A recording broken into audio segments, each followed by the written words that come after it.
And good morning, ladies and gentlemen. Wow.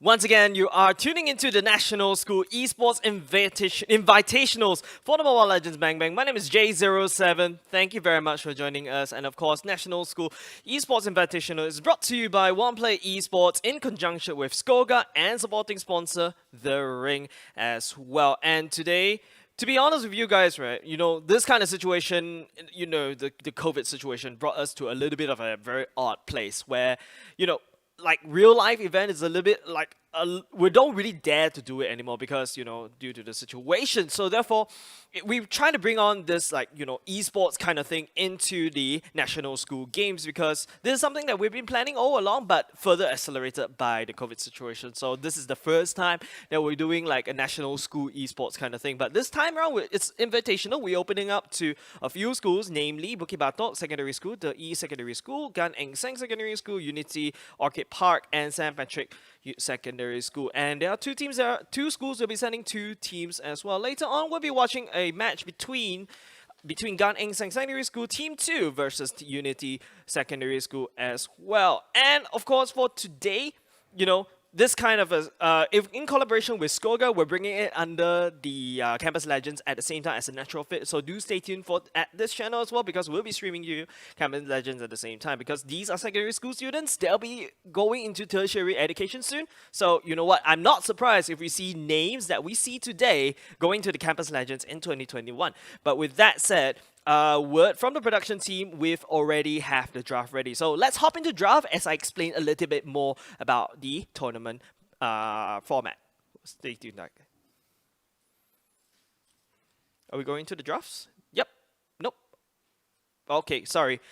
We're not going to the draft as of now, but no worries. Since we're still here, we're still stuck on this screen. Let's talk about the tournament format as well. So for today, we'll be watching 3 matches. The first match will be a best of 1. Basically, there'll be a round. The first round, it will be a single elim best of 1. But then after that, the last 2 matches, we'll be doing best of 3 for the semifinals and the finals. So like I said, in Mobile Legends Bang Bang tournaments, best of 1, it's gonna be very sketchy because there is literally no room for error for Mobile Legends Bang Bang because since as well this is a single elim, they have to put the best cards forward. Like there's no litmus test. It's very hard to come back from a Mobile Legends especially when you're so far behind. But you know what? Other than today, we actually have part 2 planned for you brought to you by OnePlay Esports as well. We're planning to have other games as well, such as Valorant. People are playing a lot of Valorant recently on Twitch, and other than that, FIFA 21. But you know what? All the games, you name it, and we would like to hear more from you as well. So do drop a comment wherever you're watching this, what kind of games you want to see be a part of this kind of tournament as well. And also, do not forget to follow us on OnePlay Esports social media, especially on YouTube, Facebook, and Twitch as well. Alright, while we're still waiting for the drafts, okay, you know what? Drafts is ready. Let's hop into the drafts as of now. Both on blue team, we have Unity and Gan Eng Seng's team number 2. On the red team, looking at the bans, we're seeing very non-traditional bans in my opinion. Esmeralda being banned away, hinting a little bit of Harry play coming out from Unity perhaps, and Kufra being banned as well. That means that they do have first pick. They're taking away the tank, so there'll be not a lot of playmaker choice for our GS team 2 and the other side. So GS team 2, the red team, is having a little bit of trouble picking Wu to ban as well. I'm hearing the ban timer counting down. Loi is already banned away. Loi is super overpowered right as in the current meta, in my opinion. Oh, they're gonna skip the ban this early on. Haven't woken up yet, in my opinion. Yeah, it's only like 11 o'clock. It's way too early to wake up on a Saturday. But hey, Unity is gonna instant lock in the Uranus. But this means that Atlas is open. I don't know why they're not locking this Atlas. This is huge. So GS Team 2, they're gonna be going ahead with a Valer or a Hanzo. Wow, this feels like a solo queue in my opinion. Teasing the Yuzhong a little bit. I'm not sure whether Yuzhong is going to be allowed for this tournament, but you know what? Yuzhong can be quite nice, but Valer is better in my opinion because you have the control, you have the wave clear, you have the long range perk. So Kaden, go ahead, lock yourself in with some Valer action. Hanzo would be tease, and at the last minute swapping away for a Nana. There'll be 2 supporting mages on the side of GES Team 2. Okay. This opens up for Unity going for a more beefier, tankier build, as in you have the Atlas, you have the Uranus, so they are very nice and dandy in the beefy part of the department. Going to be teasing out the Fanny as well. Wow, well, it feels like a solo queue kind of game as we're watching. But hey, solo queue is fun, right? So, other than, well, technically Fanny, you don't really see her in tournaments. You know, when you go to Campus Legends, you don't really see them anymore because Fanny kind of farm dependent. But you know what? Unity is going to go for a more team play. Your kind of heroes are going to lock in with the Cho as well. So picks going back to GS Team 2, going to go with the Hylos. Alright, so they've got their long range poke in the form of, well, Nana and the Valere, and they're going to have a lockdown with the Law and Order of Hylos. That's nice and dandy, but damage. Coming from Unity side, they don't really have much damage, except if you want to build the Cho into an Assassin Cho. Usually you want to use the Cho as more of like a utility assassin. You want to go in, you want to lock down on this one person or with the core of GS Team 2. Whereas on Unity side, you'll be expecting the Uranus going around doing Uranus things, you know, clearing off the waves like crazy, and, you know, just split pushing and just dive into a 4-man and give no care in the world. You know, that's what Uranus does as well. Speaking of which, once again, would like to remind myself, wait, hold on a second, before I remind myself something about that. I'm seeing Leslie getting banned, but why? Leslie is... my wife who's getting banned. In this first round. This is not looking good for me, but looking good for Unity. But anyways, Team 2 gonna ban away the Link away. This is gonna hinting they'll be going for a more hyper carry kind of strategy because you don't want to have a Link going in to assassinate your backline. So you know what? While they're picking, I'd like to remind you guys, our viewers today, they'll be battling in for the first prize, the grand prize. It's a $500 Decathlon gift card with 5 goodie bag brought to you by The Ring. Thank you very much for The Ring for helping us out in this tournament as well. And of course, these are prize pool. They are considered big because these are secondary school students, and you know, eventually we'll be seeing their names in Campus Legends as well. And I'm definitely looking forward to that. Unity side, they're going to go for a YSS. YSS, according right now, technically speaking, people are saying that he's a S tier kind of marksman. He has good burst. He has move mobility. He has basically intel, basically a spy satellite by using the ultimate. It's just, in my opinion, intel trumps. All right, intel is king. Information is king. Therefore, YS can be bringing this on top of this table.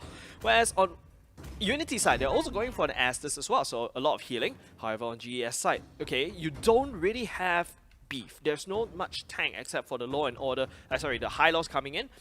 They're going to go for Natalia and Wen will be a late game monster. And so you can see from GES, they're going for a more poke and then try to flank with the Wen coming in, protected by the High Loss and perhaps the Nana as well. So I'm seeing a little bit, not a lot, of the map dominance coming on GES Team 2. They have a very good team fight potential in a sense from the long range poke. So I believe Unity really have to get in close. If they're, and don't forget, GES, they don't really have a lot of beefness. They don't really have a lot of tankiness. So Gunning saying, from the side of Unity though, they do have the Uranus, they do have the Atlas, they have the Cho. These are playmakers. These will determine when and where they want to take the fight. However, they have to protect either the Estus or the YSS, because losing either of this, that might cost Unity's the whole fight, and that will rely on the Natalia on GES side to assassinate, to find the great flanks, to find the good assassination going down, to basically take down either the healer or the damage dealer. But you know what, with that said, we're hopping into our first game, ladies and gentlemen. We are looking at, on the bottom side, about the left side, in the blue, we have Team Unity from Unity Secondary School, whereas on the top right side, in the red, we have GES Team 2. Alright, a little bit odd of a team composition coming out of GES Team 2. Well, technically Nana does have the wave clear potential and Valera as well. So Nana will be using as an offlaner, whereas Echo Void using the the Natalia player will be going in, dancing around with the Uranus, but you can't really out-damage a Uranus at this early game. He will heal off all the damage that you deal to him, whereas Estes will be there holding down the wave, while YSS really it doesn't really appear in lane as of now, so looking for that gold lead, looking for their buffs. Atlas going to be swapping in for basically guard duty for the mid lane, as Nana successfully poked Cho out of the bottom lane. So bottom lane, we can see Nana gaining the map dominance as well. So GS Team 2 probably going to rotate to the bottom lane, going to tap onto that early lead that Nana built, whereas on the top side, Uranus wave clear successfully and will be able to back off. Okay, now GES Team 2 rotating to the blue buff, whereas Unity is going to be looking for some fights. Not really as of now. Very slow, not a lot of skirmishes coming out from these two teams. Don't forget, this is the best of one. If you give that early lead away to the enemy, and that will be it. Don't forget 1-1 scales like crazy. YSS does scale like crazy as well. Atlas looking for the plays, but there is no target inside. Once again, the Fatal Links is not up yet. There's no really hard lockdowns coming out from Atlas, whereas on the side of GS or the red team, they have the lockdown. Okay, Kaden overstayed the welcome a little bit. He managed to get the stun out of our Randy, but not going to be following red team. Not GS team 2 would not be following up. Echo Boy is forced to play under turret. Like I said, you really cannot duel with an assassin, cannot match a Uranus as well. Okay, Tanjiro will be using the ultimate to reveal the locations, but I feel like everyone knows where the locations are. But hold on a second, a little bit of scuffle happening at the bottom side. Nana ultimate will be landed. Andy is the one that gets caught. Flicker will be called out as the Unity will be disengaging. GS Team 2 still staying around, still looking for the fight. But will they be getting anything else? The wave is not pushed up to them yet. They just have to clear off the wave, make the minion slam into the wave. But on the side of Unity, they do have the wave clear as well. Estes is out of position. Nice. And that's the time where Light will try, as the crossbow attack might not be activated in time as well. The proxy will happen to force the minion to basically get to lanes slower, as GS Team 2, very nice rotation, going to be rotating straight. Okay, nope, not going to get the turtle. I thought they would have went to the turtle, but no, they are bloodthirsty. Zenitsu kind of knew what's going on, have to back out. And as well, this is giving Natalia a lot of free time to play Harvest Moon at the top side. Echo Void, okay, overextended a little bit. Well, she has a dash, she can get out of this, right? Okay, Zenitsu is just gonna take one for the team. Well, take one turret shot for the team. As of now, not really big skirmishes. Okay, Kaden, very nice scout right here. They know Tanjiro is looking for the blue buff, as Tanjiro is trying. Oh, he stole the blue buff. That is a win. Okay, a little bit too early. But hey, taking away the blue buff away from YSS means that not much spammy coming out from YSS as of now. But still, like I said, that is little wins that GES Team 2 finally slowly get, due to the fact that Kaden really going head deep into the side of the Unity jungle, and that is nice and dandy at the same time. Alright, so turtle is up. I feel like right now GES Team 2 is looking for the mid turret. Wendy doesn't find the fatal links, the fabled fatal links from for the Atlas place, whereas they're not gonna be playing at the bottom side. They're trying to hopefully catch Uranus out of position, but no, I don't think they will be doing anything. But Lush, okay, not gonna be... Okay, fine, hold on a second, this might be a team fight. Okay, the ultimate of UIS will be going down. This means that GES Team 2 will be trying to disengage. Oops, sorry. And, okay. Alright, the flicker will be used. The Fatal Links catches 2 as Echo Boy jumps right in for the assassination. But look at that. Unity is still standing strong. There's too many beefy side on the same side, as Unity will be taking down 2 in the price of 1. But the team fight is not over yet, as Kaden will be the second victim. Oh, well, technically the third victim of Unity in that first and final first team fight. I would say finally, after 5 minutes, after we see Unity just like, you know, teasing a little bit around, and this is where you can see that the tank meta is real. The tank meta is real. Like Andy goes in, catches, I think it was either Light or Caden. No, I think it was Caden at the same time. Jump with the flicker and Fate ultimate as well. And don't forget, there's too many beefiness coming out from the side of Unity.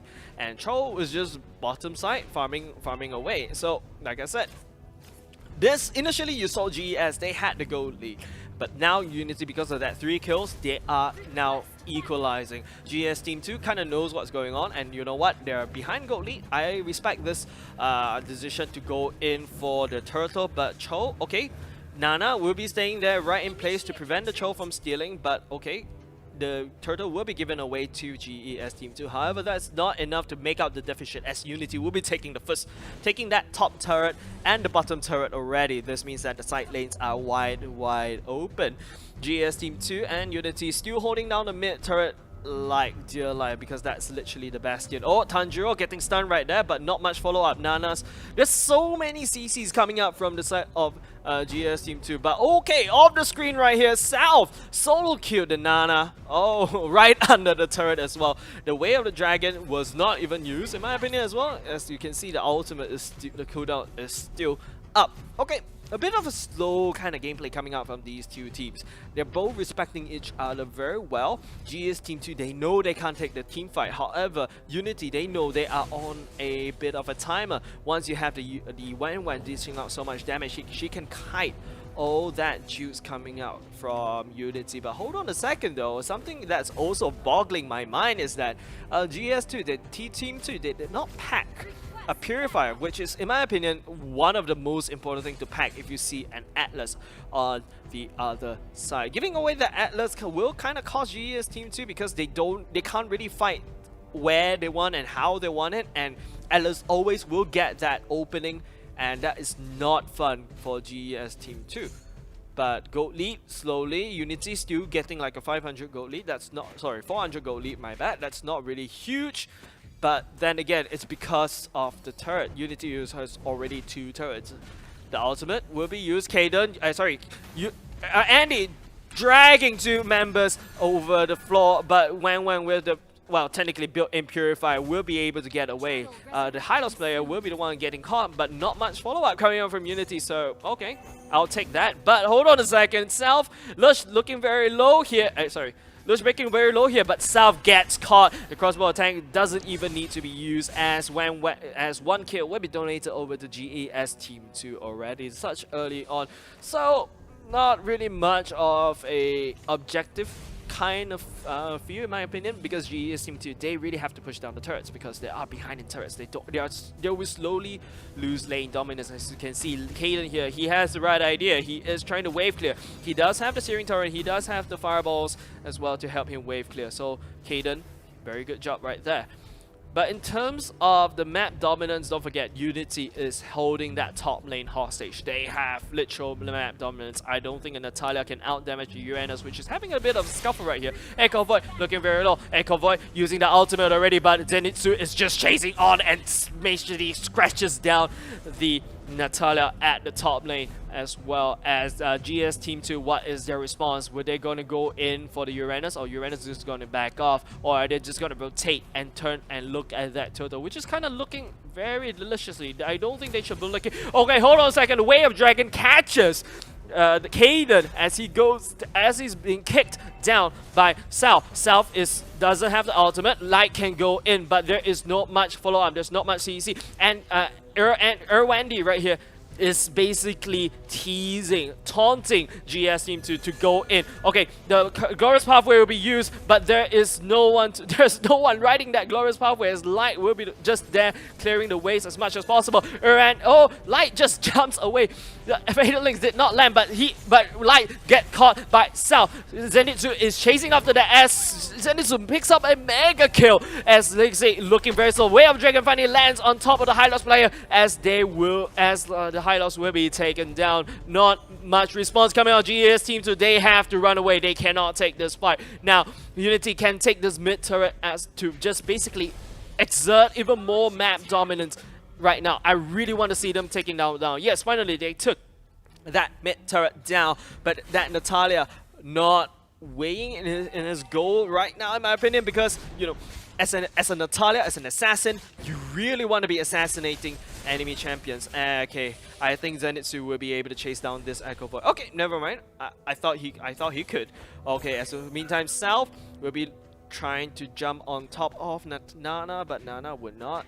Will be landing down that, you know, Molina smooch to make sure he becomes a cuddly toy in order to get out of dodge. So, as you can see right now, we're slowly getting into the mid game, and the gold lead is not too far behind. GES Team 2 can still climb back, but in terms of the kill department, in terms of the map dominance though, it is in the hand of Unity. I really need to see how GES Team 2 can regain that map control, because Unity, they are dictating where they want to take this team fight due to the fact that they have an Atlas on their side.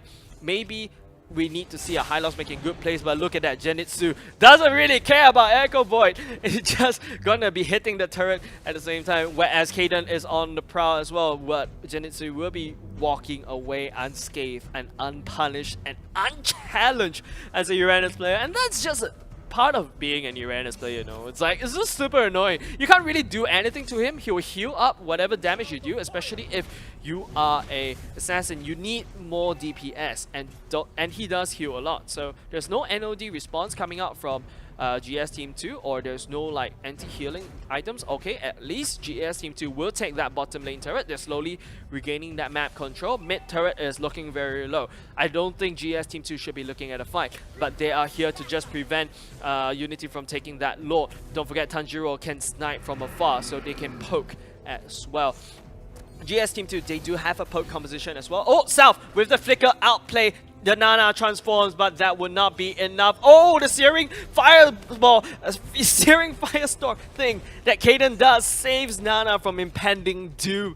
Very well played, Kaden. Very well played. But like I said, both teams looking at pushing down that mid turret. The ultimate of Rishun going down, but ooh, that chunks down so much help coming out. But hold on a second, at the mid lane though, GES Team 2 gets almost obliterated. That Hylos player is the one standing. Echo Void will be jumping in. Will be able to take down the YSS though. That is a good trade-off, I presume, but Unity does do have the hero advantage, and they're looking very strong and pushing that mid lane turret down. What can a poor little Nana do but to wave clear? The ultimate will be used, but look at that, Estes is just healing up his team, making sure his team, his front line is as healthy as possible. With 6 or 5 seconds down in the clock, I think they can take this, because, well, this means that the mid lane turret is finally open. The core, the objective is clear. The mid lane is true. As you can see, the gold lead is really slowly building up in the favor of Unity after taking that very disastrous team fight that costed them 2 turrets and an open mid lane, with the super minions already marching down at the mid lane as well. So as GES Team 2, they have to play super safe. They have to turtle up.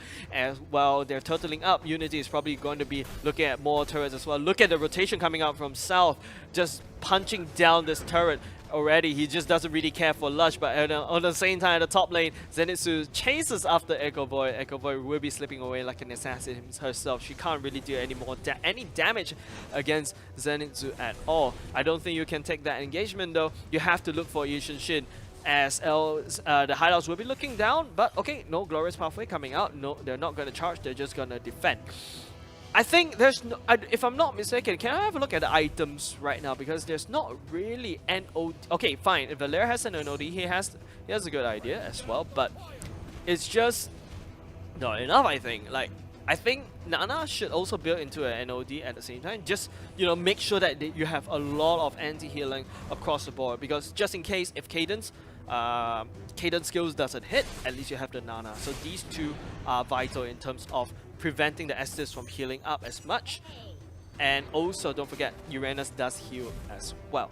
So Unity does have map dominance. They have the objective dominance as well, and they're just invading. They're just cleaning up GES Team 2's side of the turret. Kaden is here once again. He does good rotation. He knows where Unity will be. A very awkward Glorious Pathway as well as it be used as a, okay, Let's just gonna dive in, but hold on a second. Atlas just dives right into the back line, and with 1-1 at the back, completely obliterate. Crossbow with tank will be used at the very last minute right here. Okay, this might be a comeback coming out of GES Team 2 as Wen finally, the late game monster will be chasing down, but no, Tanjiro says no with a snipe of the arrow right into her face as Natalia will be cleaning up the bottom lane. That was a very good team fight coming out of GES Team 2, but not.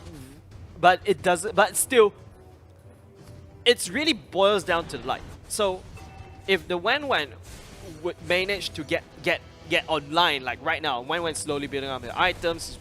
He's probably got this Demon Hunter sword already. But the problem is, Zenitsu built in the Thorn Mail. He's going to be super tanky as well. So that is going to be something very scary coming from light. Unity identified the Wen as a threat, so definitely building more tankiness, more armor to counter Wen at the same time.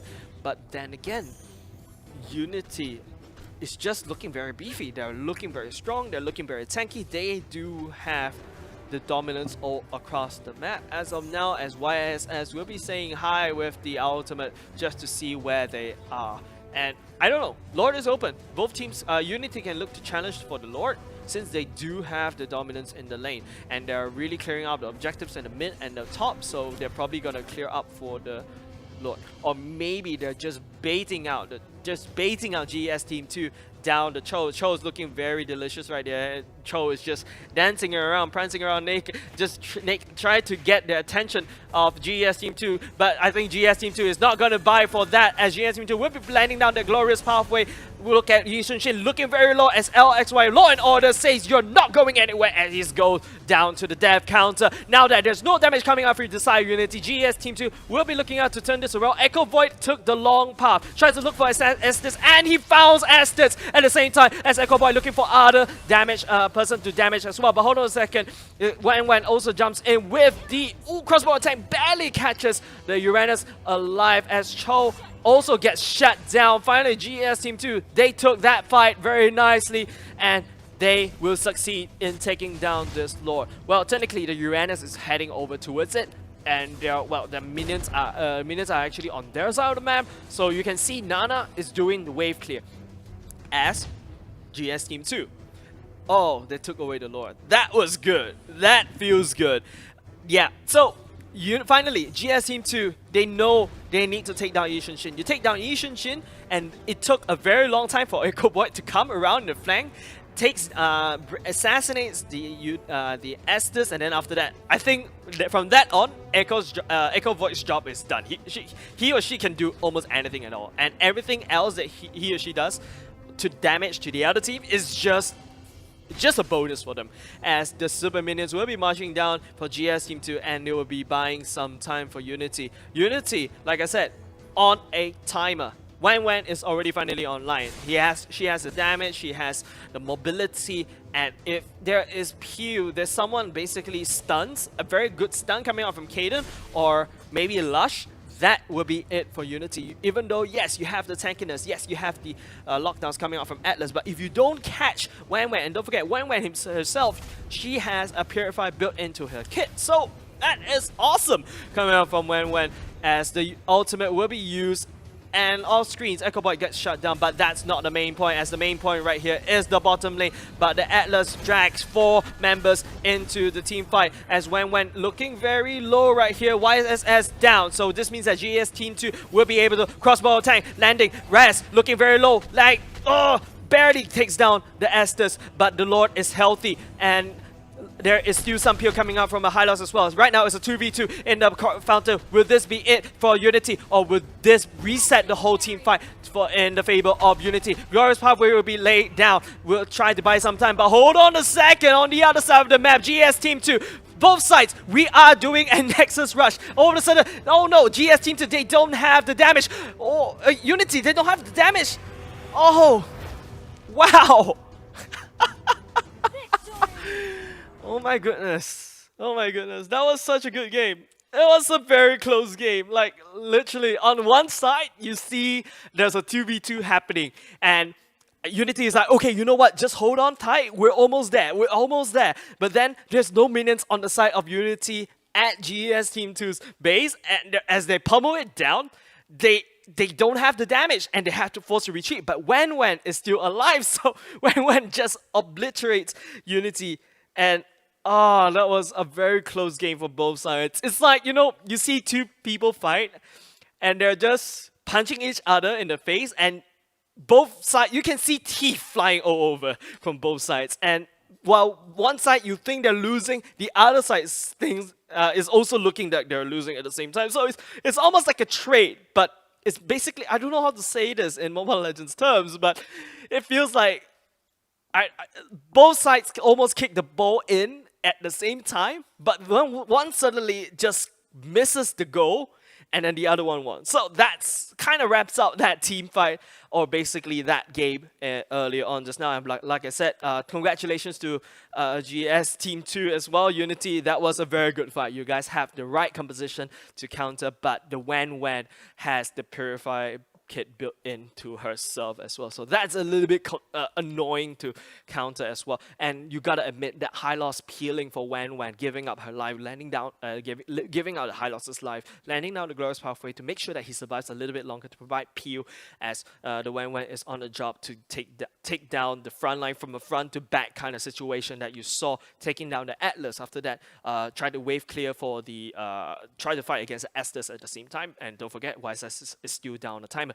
Unity is just fighting for time, and that's what they tried to do. But the minutes is not in their favor. Wen is online. They have more, and like I said, Wen is a monster at the late game, and that late game finally shined for Wen. So once again, congratulations to Gan Engsen Team 2. So later on, we'll be going into the semifinals already, and at the same time, if I'm not mistaken, let's have a look at. I'll look at the the brackets on challenge as well. So, well, while we saw that very interesting fight just now between GS Team 2 and GS Team 2 walk away with that first point. Oh, thank you very much. You guys have the bracket as well. So, we saw match number 2, while match 1, Bukit Batok Secondary got away with 1-0. At the same time, we're watching that very interesting fight just now. Whereas, Gan Eng looking very strong. The other team, Team 1, fought against 30 Secondary School, and they got up as they'll be going up in the semifinals. Whereas on the bottom side, St. Patrick School, they fought each other, and, well, the better team with Team 1 won as they'll be going into semifinals. So, during the semifinals, and don't forget, this is single elim, best of 3 when we come back. So we'll be seeing Bukit Batok going up against Gan Eng Seng, whereas with Gan Eng Seng, another Gan Eng Seng's team will be fighting against St. Patrick Secondary School as well. So ladies and gentlemen, wow, that kind of fight, I did not expect that. So I would have expected Unity would be able to take this game, but I don't know, out of weird circumstances, and I believe that Cho tried to solo push a little bit, sacrificing. That was a bad call in a sense. And then I just gave the game over to Gan Eng Seng Secondary School. So you know what? More games to come, ladies and gentlemen. Once again, you are watching the National School Esports Invitationals. This is J07. Hope to see you later for the semifinals.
And good morning, everyone. This is still J07, and you're tuning into the National Schools Esports Invitationals, brought to you by One Play Esports in conjunction with Skoga, and of course, a huge thank you to our supporting sponsor, The Ring, as well. And you know what? Draft has already started, so let's hop into the draft. I bet you guys are excited because in during the bracket, we kind of know that St. Patrick Team 1 they won that first fight against, I believe, was their own team. Yeah, well, St. Patrick Team 2. So apparently, no hard feelings. This is still statistics. As of now, St. Patrick's Secondary School Team 1 is the better St. Patrick School team. Whereas on Gan Eng Seng Team 1, well, we saw their Team 2. It was a very interesting fight. You saw a base race happening between them. Initially, you thought Unity got the stop base, but then Gan Eng Seng Secondary School Team 2 was like, nope. I'm not gonna let you get that, and then proceed to base race in that very last event. That was hilarious, but you know what? That's done and dusted. Let's hop into this. By the way, this is already the semifinals, guys. So this means that we're going to best of 3.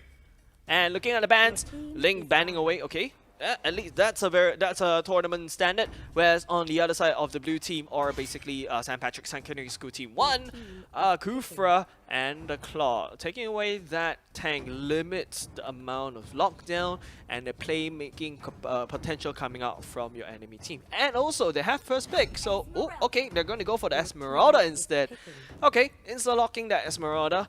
Picks goes over to Gan Eng Seng Secondary School Team 1, but then again, I would like to comment on the Claude. I mean, like, for the past few times as I watch other tournaments, especially Campus Legends, kind of forgotten about the existence of Claude.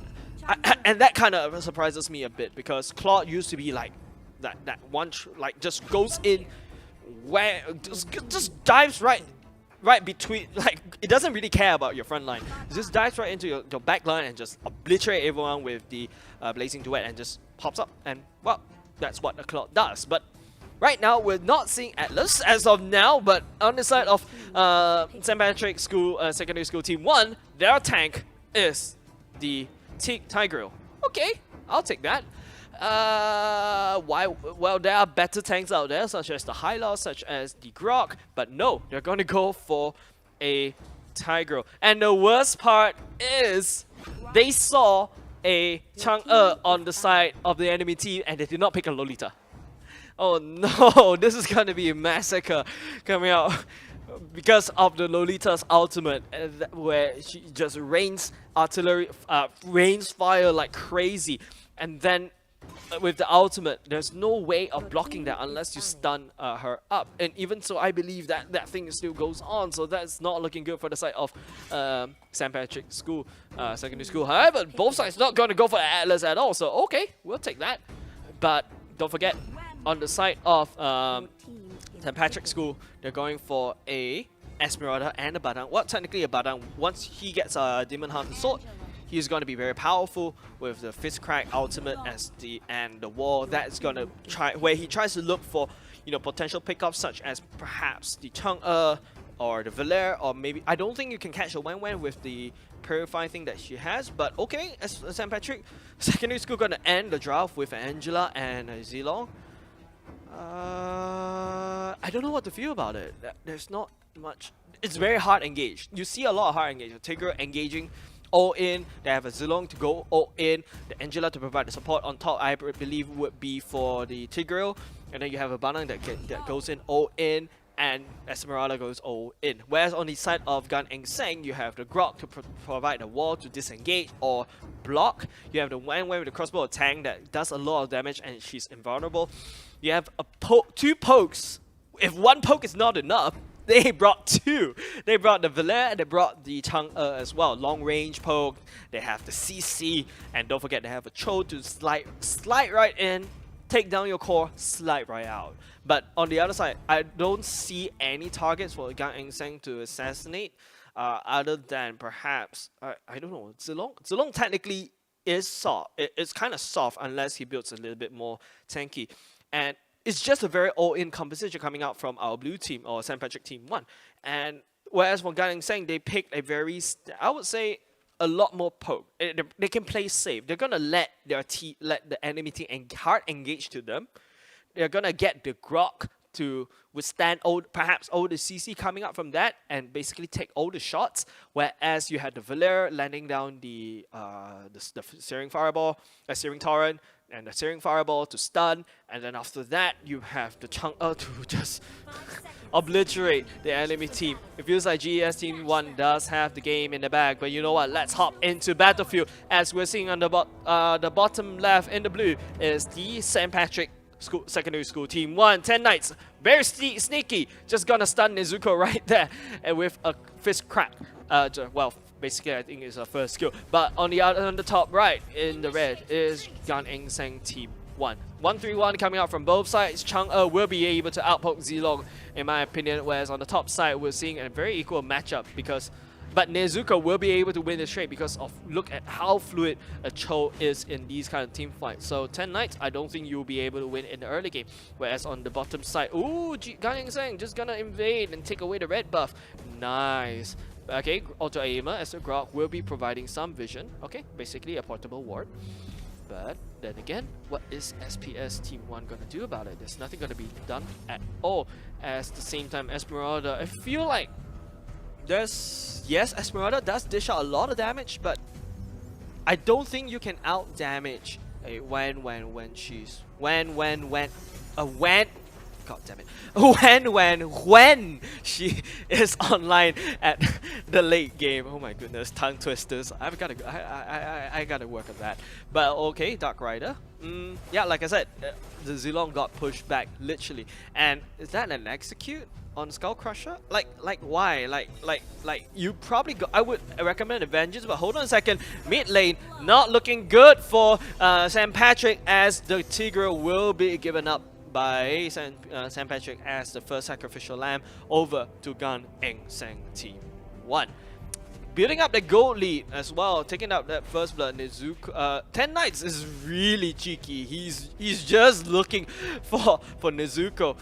Tried to punch him or her down and try to stun. Just try to annoy as much. That ultimate coming out from Frosty will be used to disengage rather than engage, and Gan Eng Seng has total dominance in the mid lane as they're looking to rotate top. 10 Knights, that's not a place that you want to be right now. He sees auto aimer as the wall will be landed. No rush, no ultimate coming out from our grok player as they'll be probably gonna get disengaged. But don't forget, 10 Knights has the ultimate up. I don't think you can catch. You have enough. I don't think you have enough damage or enough.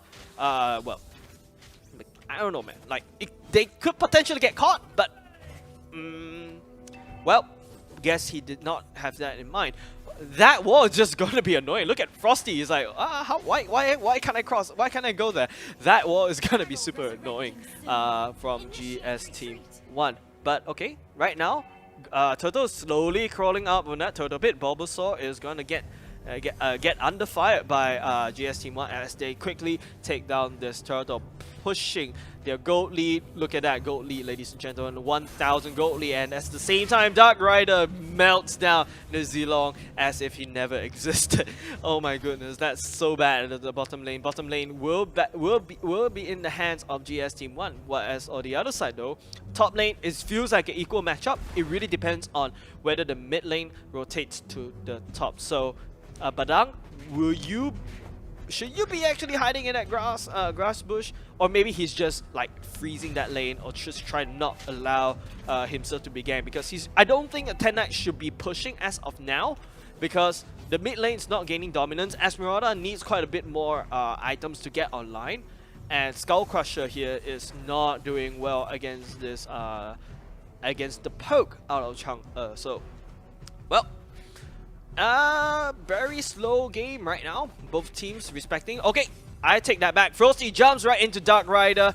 Flicker will be used by our Dark Rider player as well to get out of dodge. Chang'e doesn't have the mobility once he gets locked down. So okay, now that for the next like a minute and a half, there's no flicker coming out from Dark Rider, so not sure whether St. Patrick will be going to go down to the bottom lane to try that out once again. Okay, Angela will be jumping on top of the Tigre, but no engage. The ultimate of the Tigre misses, but that doesn't matter as 10 Knight jumps right in with the ultimate and the wall, picks up the double kill from GS Team 1. 10 Knights immediately teleports up to the top lane. Arrival will be used, teleports up to the top lane. And, well, try to phase out this Nezuko. I think Nezuko knows there's no ultimate coming up from 10 Knights anymore, so that's why Nezuko, look at that, just daring 10 Knights to battle with him. But then again, giving away 2 kills over to St. Patrick Secondary School is gonna allow 10 Knights to get to that Demon Hunter Sword power spike a lot quicker. But look at that, Skull Crusher. Oh no, you're gonna get melted, but hold on. Oh, off screen, he gets melted. Bottom lane might go down, but Frosty jumps right in. The Badang jumps right in as well as the Valere gets melted. The Grok gets shredded by Frosty. Captain Sam, where can you run? Okay, yes, you can run. But Nezuka coming in as the bait and saves Captain Sam away. It's like, you know, you get greedy chasing after one mouse, and then the other, like a bunch of mice come from one side and you get distracted, and that's why the mouse that is being hunted runs away. That is our Captain Sam right there. But the bottom lane though, the lane dominance is in the favor of GES Team 1. That means that Angela will be looking to rotate even further. But then Skull Crusher, I guess you have to play your own game, you know. You have to look for that split push. You have to look for, you know, farming. No, don't go back into the jungle. Just push that lane. You have to push that lane. Or maybe perhaps he saw a guy in saying is going to rotate down to the bottom. And in my opinion, Zilong, yes, he may be behind. He can potentially push down lanes because of the attack speed, the wave clear. But in my opinion, Dark Rider probably has a better wave clear, and he can look to rotate faster. But oh, Frosty misuses that ultimate, jumps right in. The Angela ulti, Heart Guard will be used, baited, I would say. Guy in Sang Secondary School baiting out that ultimate, or maybe that's just a free teleport towards the team fight, which she doesn't need. Mid lane turret is open for St. Patrick Secondary School. This means that GS Guy in Sang can be looking at this turtle for the win as well, picking up the extra gold and extra XP. Why not? They are already ahead. Okay. It's down to 10 Knights. If 10 Knights can get a good flank, that will be it. If Frosty comes in with a good ultimate, locks down, okay, off lane, okay, that Dark Rider goes down. Oh, Grok gets melted down. Frosty, Nezuko jumps right in. The Valere stun as well, helping out as well. St. Patrick is looking at Skull Crusher right now. Skull Crusher, you are only hope. Push it hard. But no, he runs back. He turned tail. He saw his team gets obliterated in the mid lane, and he turns tail. But then again, that was a 4v5 at the mid lane.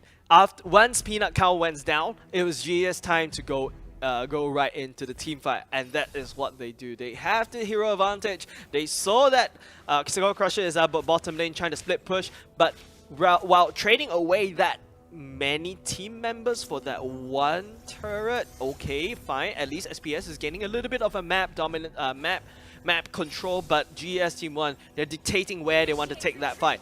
Because you see, Dark Rider is going to stun. And 10 Knights, he did not catch the core. So once 10 Knights catches the core of GS Team 1, that will be it. Okay, finally, Tigro, nice stun, but no follow-up. Heart Guard will be used. That Tigro would not be surviving any longer as 10 Knights jumps right in. The crossbow attack will be used as Bada gets melted down as Wen picks up a triple kill from the side of St. Patrick Secondary School. Eng Seng looking very strong. Skull Crusher, like I said, you are our only hope. You have to push down that turret no matter what you do. At least gain some map dominance. That Rider rotates immediately. Skull Crusher will be running away. As it feels like Eng Seng doesn't respect Skull Crusher at all. Just leaving Skull Crusher to, you know, farm up, get as much items as he wants, and he has the time of his life pushing down turrets. Look at that bottom lane. He's pushed out not only just one, he actually pushed 1.5 turrets at the bottom lane. You the man, Skull Crusher. But like I said, Badang still holding on to that top lane that he started on very nice and tightly. Picking up that good rotation to jump right in, looking for the flank, and does what Badang does. Whereas Frosty picks up another item spike, power spike from the item of Feather Heaven, whereas Dark Rider picked up that concentrated crystal already, looking to deal a lot more damage already. So I don't think Skull Crusher can actually take this fight. Skull Crusher runs away, activates the ultimate, but no one's going to be chasing GES Team 1. But look at that, Chang'e just playing an amazing race at the bottom lane, and as he goes back in, but I don't think you can do anything. Angela will be using the Heart Guard to try to save but Dark right, but it feels like he teleports right in. But hey, that is a bait. Frosty comes in with the flag. Captain Sam with the stun goes down. Frosty looking very low. Crossbow attack would not be activated at all and not be used as he picks up the head of Peanut Cow at the bottom lane. And at the same time, Gan Eng Sang picks up that mid lane turret, opening up that map a lot more. St. Patrick's Secondary School, they are looking on the retreat. They had the right idea. 10 Knights had the right idea, but well, Zilong also had the right idea.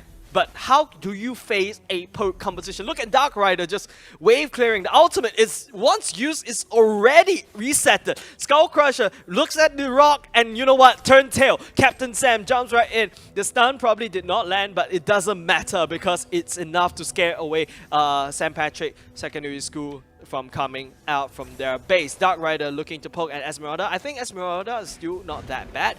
But Tigreal catches the grok as the Esmeralda jumps right in, tries to look for Captain Sam. Captain Sam activates the crossbow attack, melts the backline of SPS Team 1 as the side of Team 1's Skull Crusher will not survive as there is a total team wipe for St. Patrick's Secondary School as Gan Eng Seng will be looking to walk over their base and just showing lane dominance. Your base is my base right now as they'll be looking down, taking down that objective as Gan Eng Seng. Wow!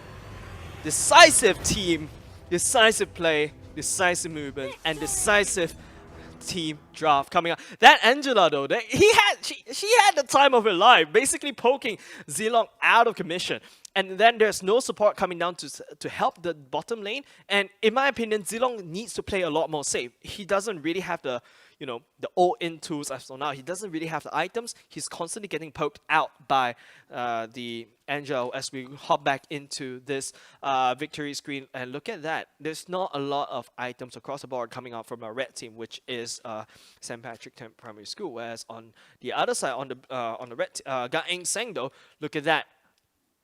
Nice damage, mostly done by Dark Rider. That poke just single-handedly melts down the whole team of St. Patrick Team 1. And there's not much things that you can do.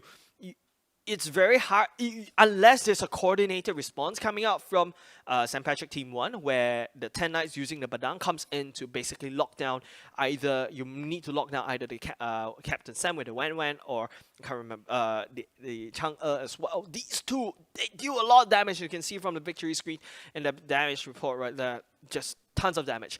Zilong just have to focus on split pushing. I mean, you have to use the ultimate to just roam around the map, clear objectives, but it's too late because that's just and there's not much damage coming out from the from that 4v5 because on the side of Team 1, well, they have Tigreal, they have a Badang. Tigreal can peel with this ultimate. The Badang can technically peel with the ultimate and the wall, catching maybe hopefully one or two. But then again, they don't really have a lot of damage, in my opinion, coming out from. Well, Esmeralda does a bit of damage, but it's too long, and I would say she's more of a bursty, and she needs a bit more peel as well. So there's not a lot of sustained DPS coming out from the Wan Wan. There's not a lot of sustained DPS coming out from the Chang'e's ultimate, and that eventually led to St. Patrick Team 1's downfall. But with that said though, this is just best of one. So Gan Eng Seng taking that decisive game as well. We'll be going into game two very, very soon. I almost forgot this is actually a best of 3 because this is not a best of 1, my bad. This is a best of 3. This is not best of... I almost forgot this is not a best of 1. But then again, what is St. Patrick's answer to Gan Eng Seng? It feels like kind of during the drafting phase, Gan Eng Seng has the better team draft. Alright? Whereas St. Patrick's side, they are just very all in. They're very risky. And all Gan Eng Seng has to do is just let them engage in, let them burn their skills as they take a step back and poke. That's all they do. Or maybe perhaps if St. Patrick is thinking about going in and just playing a bit of a walking simulator back and forth, getting as much steps as possible in the pedometer, that's where they'll poke in. And they'll just dictate where to take their fights as well. Alright, so we'll be hoping to look at game number 2 very, very soon. Hopefully, it should be up by now. We're actually getting the people to go into their lobby. We have to get back our players. But you know what? that game, I really want to see this, alright? So we saw Gang Insane Team 2. They are very strong. Whereas on Gang Insane Team 1, it feels like both sides have their 1-1. In Team 2, if I'm not mistaken, it was, I can't remember the name. It was a 1-1 player. Whereas on Gang Insane Team 1, there's another 1-1 player. So it's a little bit interesting though.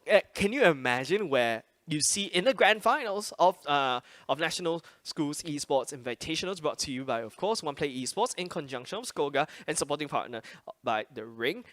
In the finals, we see these two teams fighting against each other, and may the best team wins. And that's just gonna be hilarious as they're trying to fight over the when. We're probably not gonna be seeing a first pick of Atlas anymore. And in fact, I don't really see a first pick of Atlas, and probably in this kind of in this tournament today. But that is, I would feel like, in my opinion, that Atlas as the playmaker, he can dictate where to take fights. He can basically, like, control where you want to take the fight in your favor, and you know how to engage. You can basically use that fatal links to the best. And yes, I really agree to the point that they kind of went and banned the Kufra to limit the tank pool as well, because usually you will see Atlas top 1 tier tank, in my opinion, then after that followed by Kufra, followed by perhaps a Hylos, then a sorry, I can't remember. Grok, that's right, Grok. Oh my goodness. Hero names are actually escaping me, but you know what? And there's something I also like to point out. In game 1, they did not pick that Lolita. That Lolita would have helped in countering the Chang'e's ultimate. But with that said, ladies and gentlemen, we are ready for game number 2. So ladies and gentlemen, let's hop into the draft of game number 2. So what is Guning's St. Patrick's play this time round, as we are looking at Gang Insane having first pick, while St. Patrick Team 1 will have second pick, but they have 2 picks at the first point of view.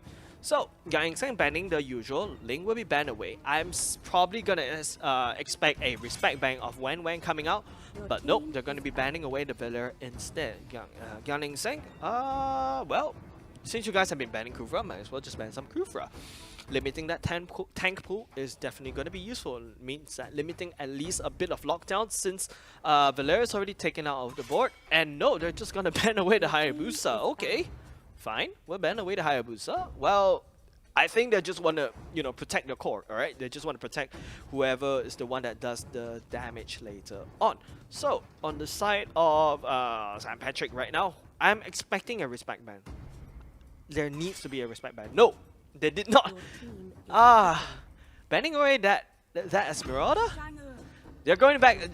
Gang Insane is just going to repeat the same formula again. They're going to go for a Chang'e. And you gotta, if that's the case, you gotta pick a Lolita instead. Don't go for the Tigreal. Why would you go for the Tigreal? No. Don't tease the Tigreal. Okay, Henna's had the right idea to go for the Badang. Akai? Okay, that might work. Pushing away, but he'll eat up a lot of that ultimate coming out from Chang'e. But no, they're going back for the Angela and the Tigger. Oh my goodness! But Gang Insane turn to pick. They'll be taking up that Kufra instead of the Atlas. Okay, they kind of respect the Atlas more. Carmilla will be picked this time round, and Carmilla plays like a Uranus. You want to just stick on tight and just dish out so much damage while having that Lotus thing rotating around as you play Walk Simulator. You don't need to auto attack. You just walk around and you do a lot of damage and potentially lay down a very good stun. And you also dish out a lot of damage for your team. Casting it on top of your tank, it actually bounces the damage to the backline as well, and that is just nice and dandy for the kid of Carmilla. But with that said though, I'm not sure what St. Patrick Secondary School can do against Dark Rider with the Chang'e. Whereas Badang will be picked once again. They're picking the same composition again? Well, they kind of banned away their own Esmeralda, so technically we need to see a better core. There needs to be more sustained DPS coming out from the side of St. Patrick Secondary School, or at least some range poke.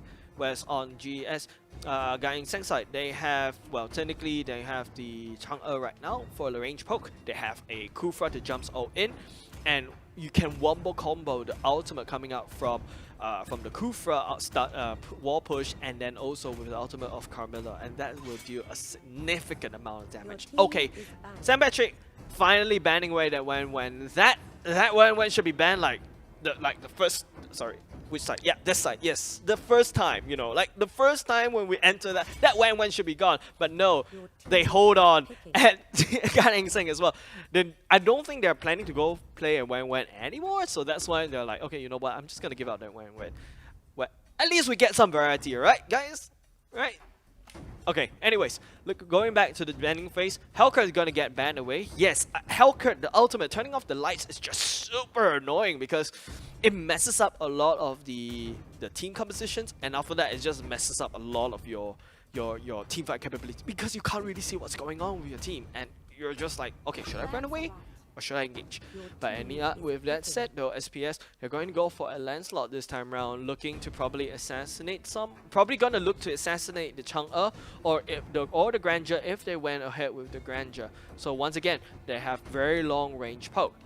And good wave clear coming out from Nezuko, who will be using the X-Borg, and good team fight potential actually with the wombo combo of 3, 4, 5 good ultimates in my opinion.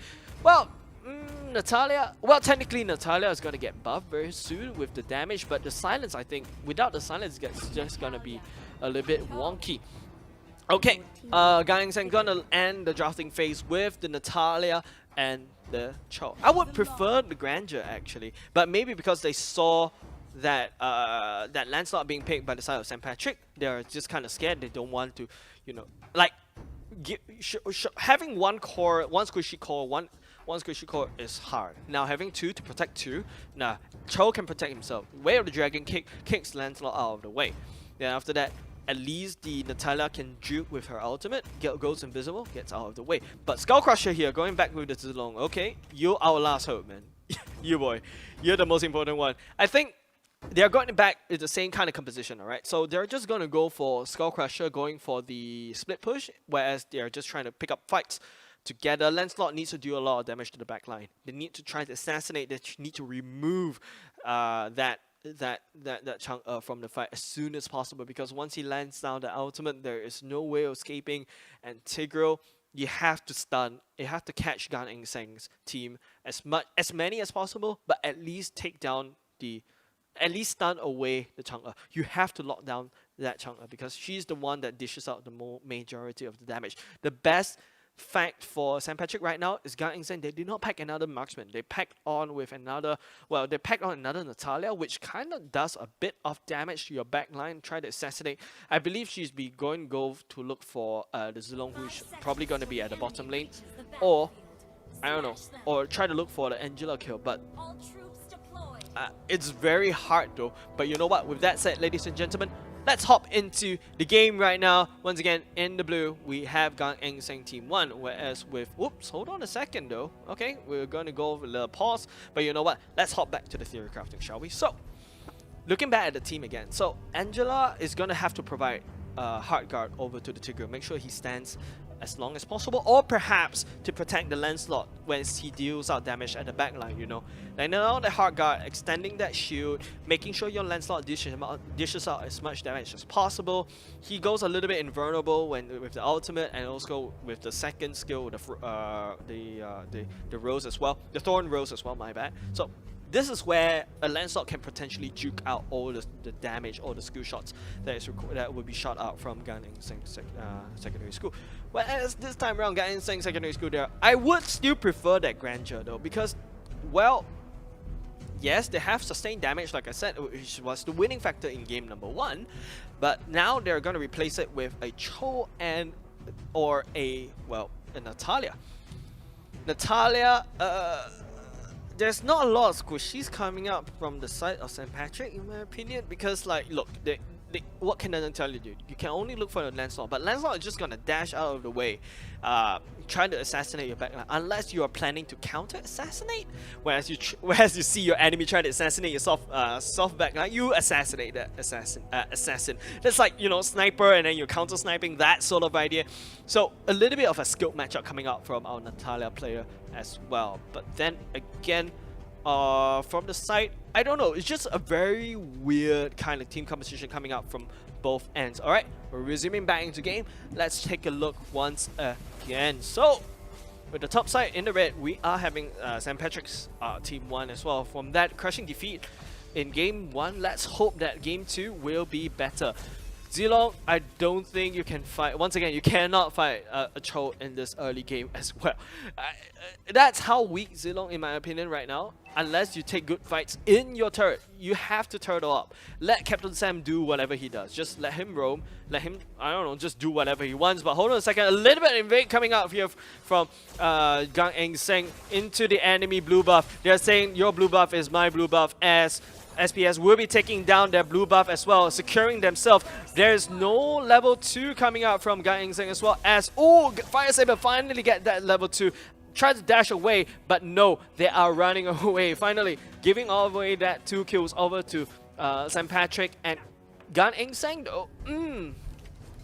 Bad call, in my opinion. Bad call for calling that that early invade. They're just very. I think they got a little bit overconfident right there. Oh wait, hold on a second. In this patch, Natalia still have the silence. My bad. Okay, yeah, Natalia still have the silence. That might help in terms of, you know, canceling us a bit of the Wombo combo coming out for 10 Knights. But Nezuko here feels like he's winning the team fight against Badang, and well, as Badang is forced to retreat, but he does have the arrival, he does have the kill advantage, and if that's it, it translates to goal.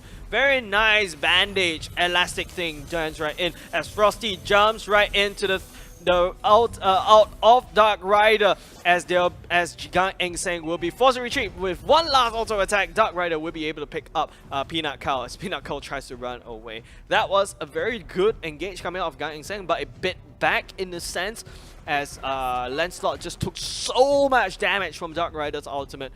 And then, well, Dark Rider finishes off the team fight with a pick-off of Peanut Cow. So, in a gold lead, we're looking at Gang Eng Seng will be able to bounce back in. It's all up to that top lane. I don't know why Zilong just left what? Or was there like a trade just now where we see, well, that Skull Crusher just lost to Cho, and that's why he's forced to retreat. So his side of the turret will look very slow. The Revitalize will be used for auto aimer to heal up as much as possible, but Hard Guard goes down. Fire Saber looking very low right here, as Lancelot will be able to dash punish the overextension from Lancelot. Nezuko going in for the assassinate. That is what I'm looking for. The counter assassinate, bro. You just got counter assassinated by an assassin. Wow, that's just very fun to watch. You know, it's like that feeling where, you know, you thought you had the lead, and then someone just appears out of nowhere. Oh, so this is what's happening. Captain Sam is playing the proxy game, whereas, as you can see, Skull Crusher is confused. Like, okay, do I engage on the Cho, or do I clear the minions? As the minions have just free reign against this top turret. The top turret is looking very well. Half the HP of the top turret for the red team is already gone, and Cho is just looking to rotate down to the bottom lane. At the same time, though, the mid lane, both matchups are equal. 10 Knights looking very low. The kick might be the one doing the trick, but no, the ultimate coming out from 10 Knights will be forcing Captain Sam to not go in, and now he's into deep. He gets down as Autominer jumps right on top of 10 Knights. 10 Knights, the Heart Guard will be used to protect and make sure that 10 Knights stays a little bit more healthier, but no, Fire Saber will be the one that brings the Badang down. At the same time, though, ultimate will be used to disengage, and like I said, ladies and gentlemen, Skull Crusher pushes down that top turret, and he'll be backing off. Wow. Knowing Cho is at the bottom lane, Skull Crusher is like, okay, you know what, I'm just gonna push that down. And he did. And that is I would say that's a good trade.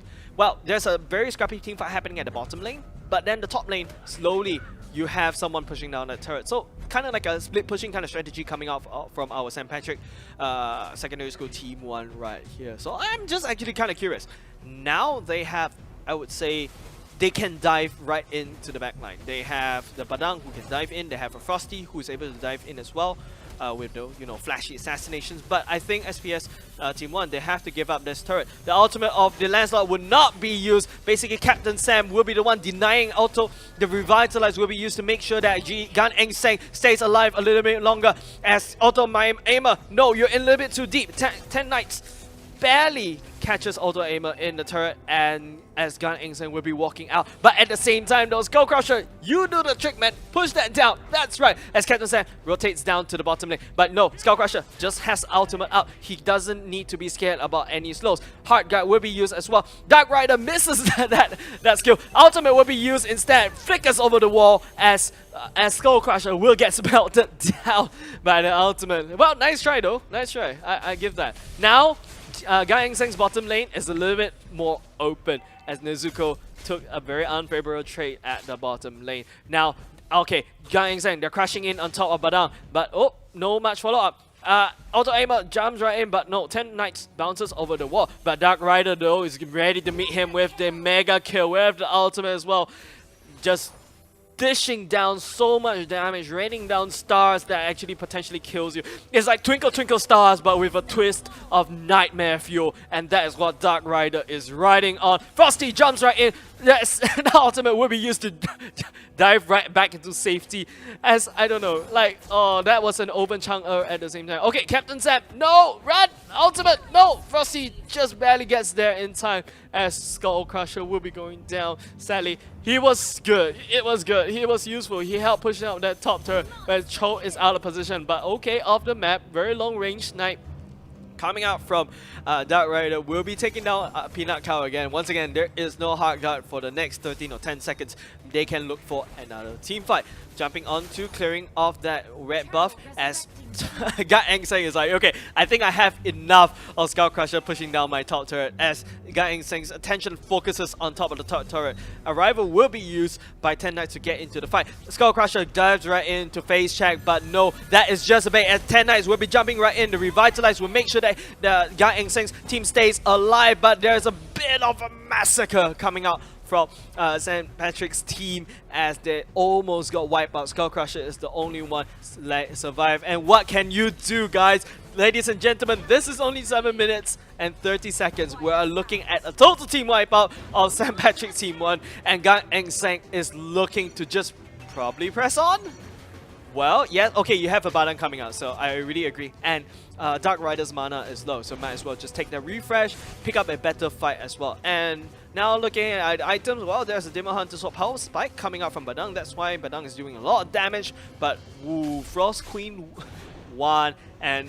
oh, that is a very painful Dark Rider. Look at those two items. Those two items are like the pinnacle of a Chang'e. Once you get those two items, you have a CC of running away, and you basically melt down tanks. As there is no response coming out from St. Patrick Secondary School Team 1, as they're just gonna get killed left, right, center. There is no response. Frosty is like, you know what? I given up. I'm just gonna try to secure more gold for myself as you leave your base open.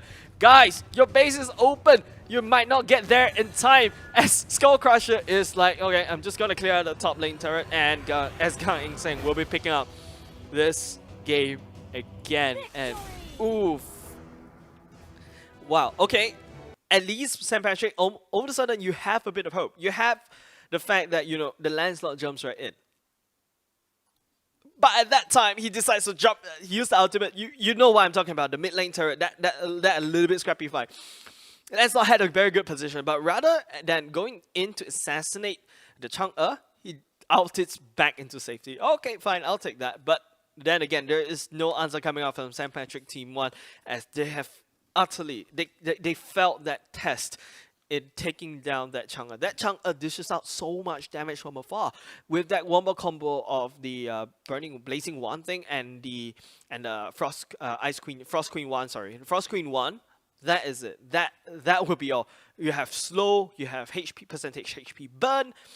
That's what a Chang'e needs. And with the ultimate, it's very hard to run away already because that ultimate is also slowing you at the same time. So, and it's a very wide ultimate. The Chang'e can cast out of range. There is no answer. The Tigre did not jump into engage as he's just melted down. The Lancelot can't engage as he's also melted down because that ultimate takes some time to charge. The Frost, the Thorn Rose, yes, technically can help a little bit, but there is no jumping. There's no engage to jump into answer to that Chang'e, and that won the game from Gan Eng Team 1. Congratulations, Gan Eng Team 1, in winning the semifinals, as they'll be looking very strong towards the grand finals, which we'll be streaming later on. But hopefully, we'll be able to see the brackets as well, so that we get to know what's the the storyline of this as well. All right, so semifinals, we're looking at we saw match 6. Well, we see Gangseng Secondary School Team 1 won that fight in a, I would say, a very clean fight. They had the right call. They have the long range poke. But at the same time, though, we're still resolving match 5 with Bukit Batok Secondary School and Gang Eng Secondary School Team 2.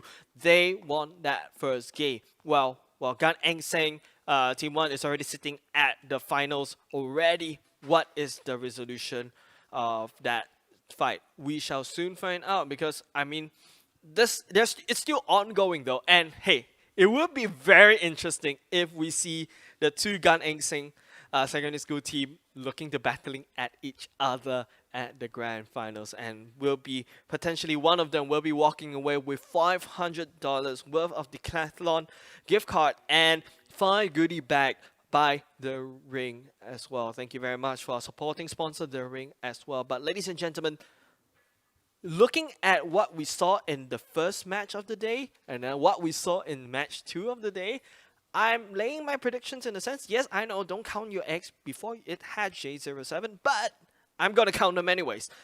If we see a fight between Team 2 and Team 1 of Gang Eng Seng, I want to see that, man. I legit want to see that, man. But you know what? This has been fun. And don't forget, if you want to find out more information about One Play Esports, do check us out on our social media and follow us on Twitch, Facebook, as well as our YouTube. And of course, once again, we are looking at a part 2, where we're probably going to open this up to a lot more other games, such as Valorant or FIFA 21, even Mobile Legends or League of Legends. Ladies and gentlemen, it's still open. So you know what?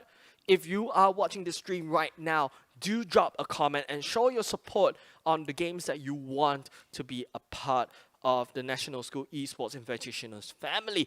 And of course, we are trying to push and convince MOE to, add esports as part of their national school games, because hey, it's really interesting that we get to see, because I think we have moved on from traditional sports.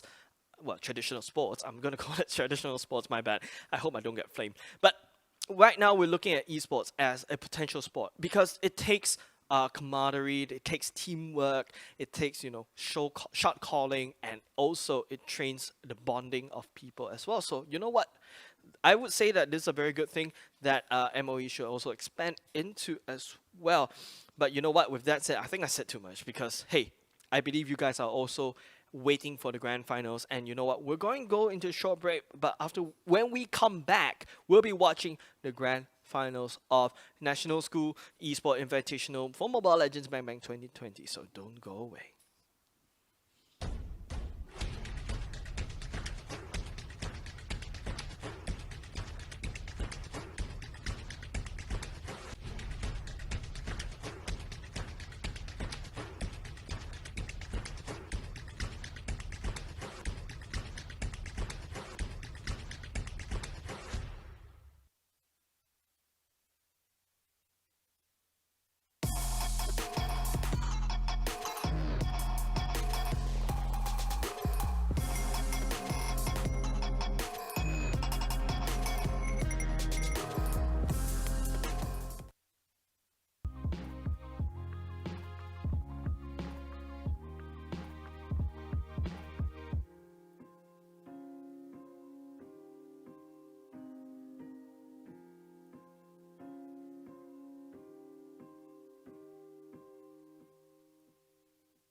Ladies and gentlemen, welcome back. My name is still J07, and you are tuning into the National School Esports Invitationals, brought to you by OnePlay Esports and in conjunction with Skoga, supporting partner, of course. Thank you very much, The Ring, as well. And of course, wow, we finally got to this final match of the day for, well, National Schools Esports Invitational, because, you know, we've watched from the first, well, basically early on at like around 11 o'clock, we watched Gan Eng Seng Team 2 going up against Unity. You remember that very interesting base rush where we would have thought Unity won that game just now.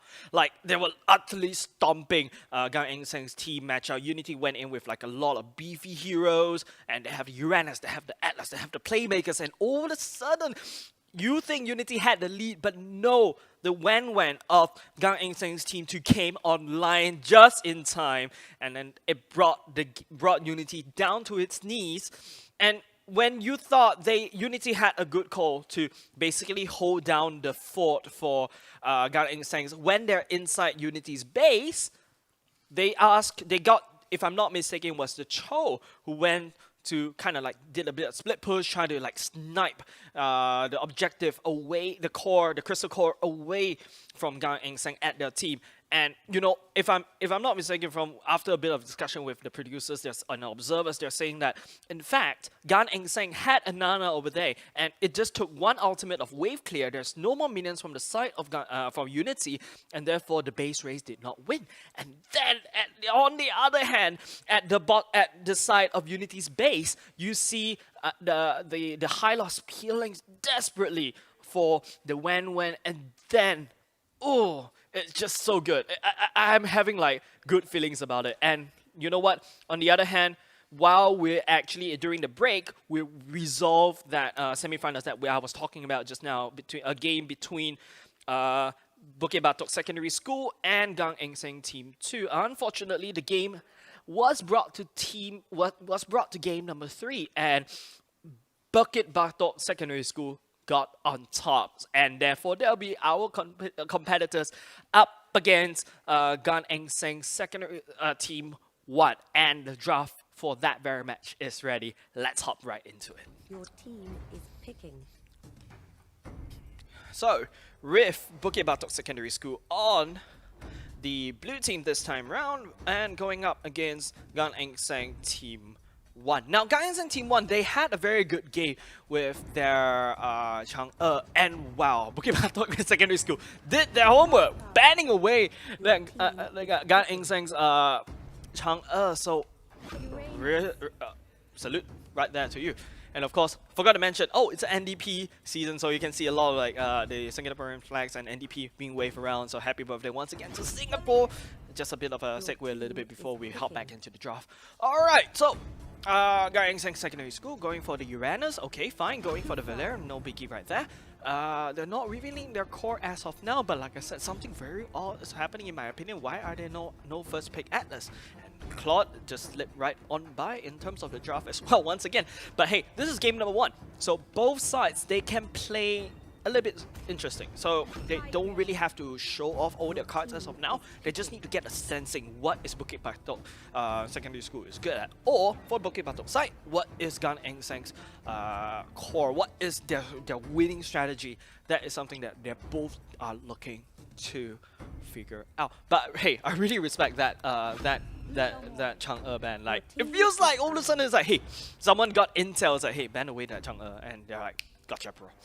But on the other side, as we're going to the batting phase for both sides, we're looking at picks of Bukit Batok revealing their core already. They have going a little bit greedy. They're going for a Tigreal and a Kufra at the same time. So that's a lot of, I would say that's a lot, too many tags in one side. They have to sacrifice on the damage. But then again, they picked a Moskov, which is basically a hyper carry at the very late game. So have to put all their eggs into that very basket. But put all that gold, all that lead, all that kills on top of Moskov, and that's what Bukit Batok Secondary School is hoping to look for. At the same time, on the other hand, you have Uranus, you have the Leomor. These two heroes will stick.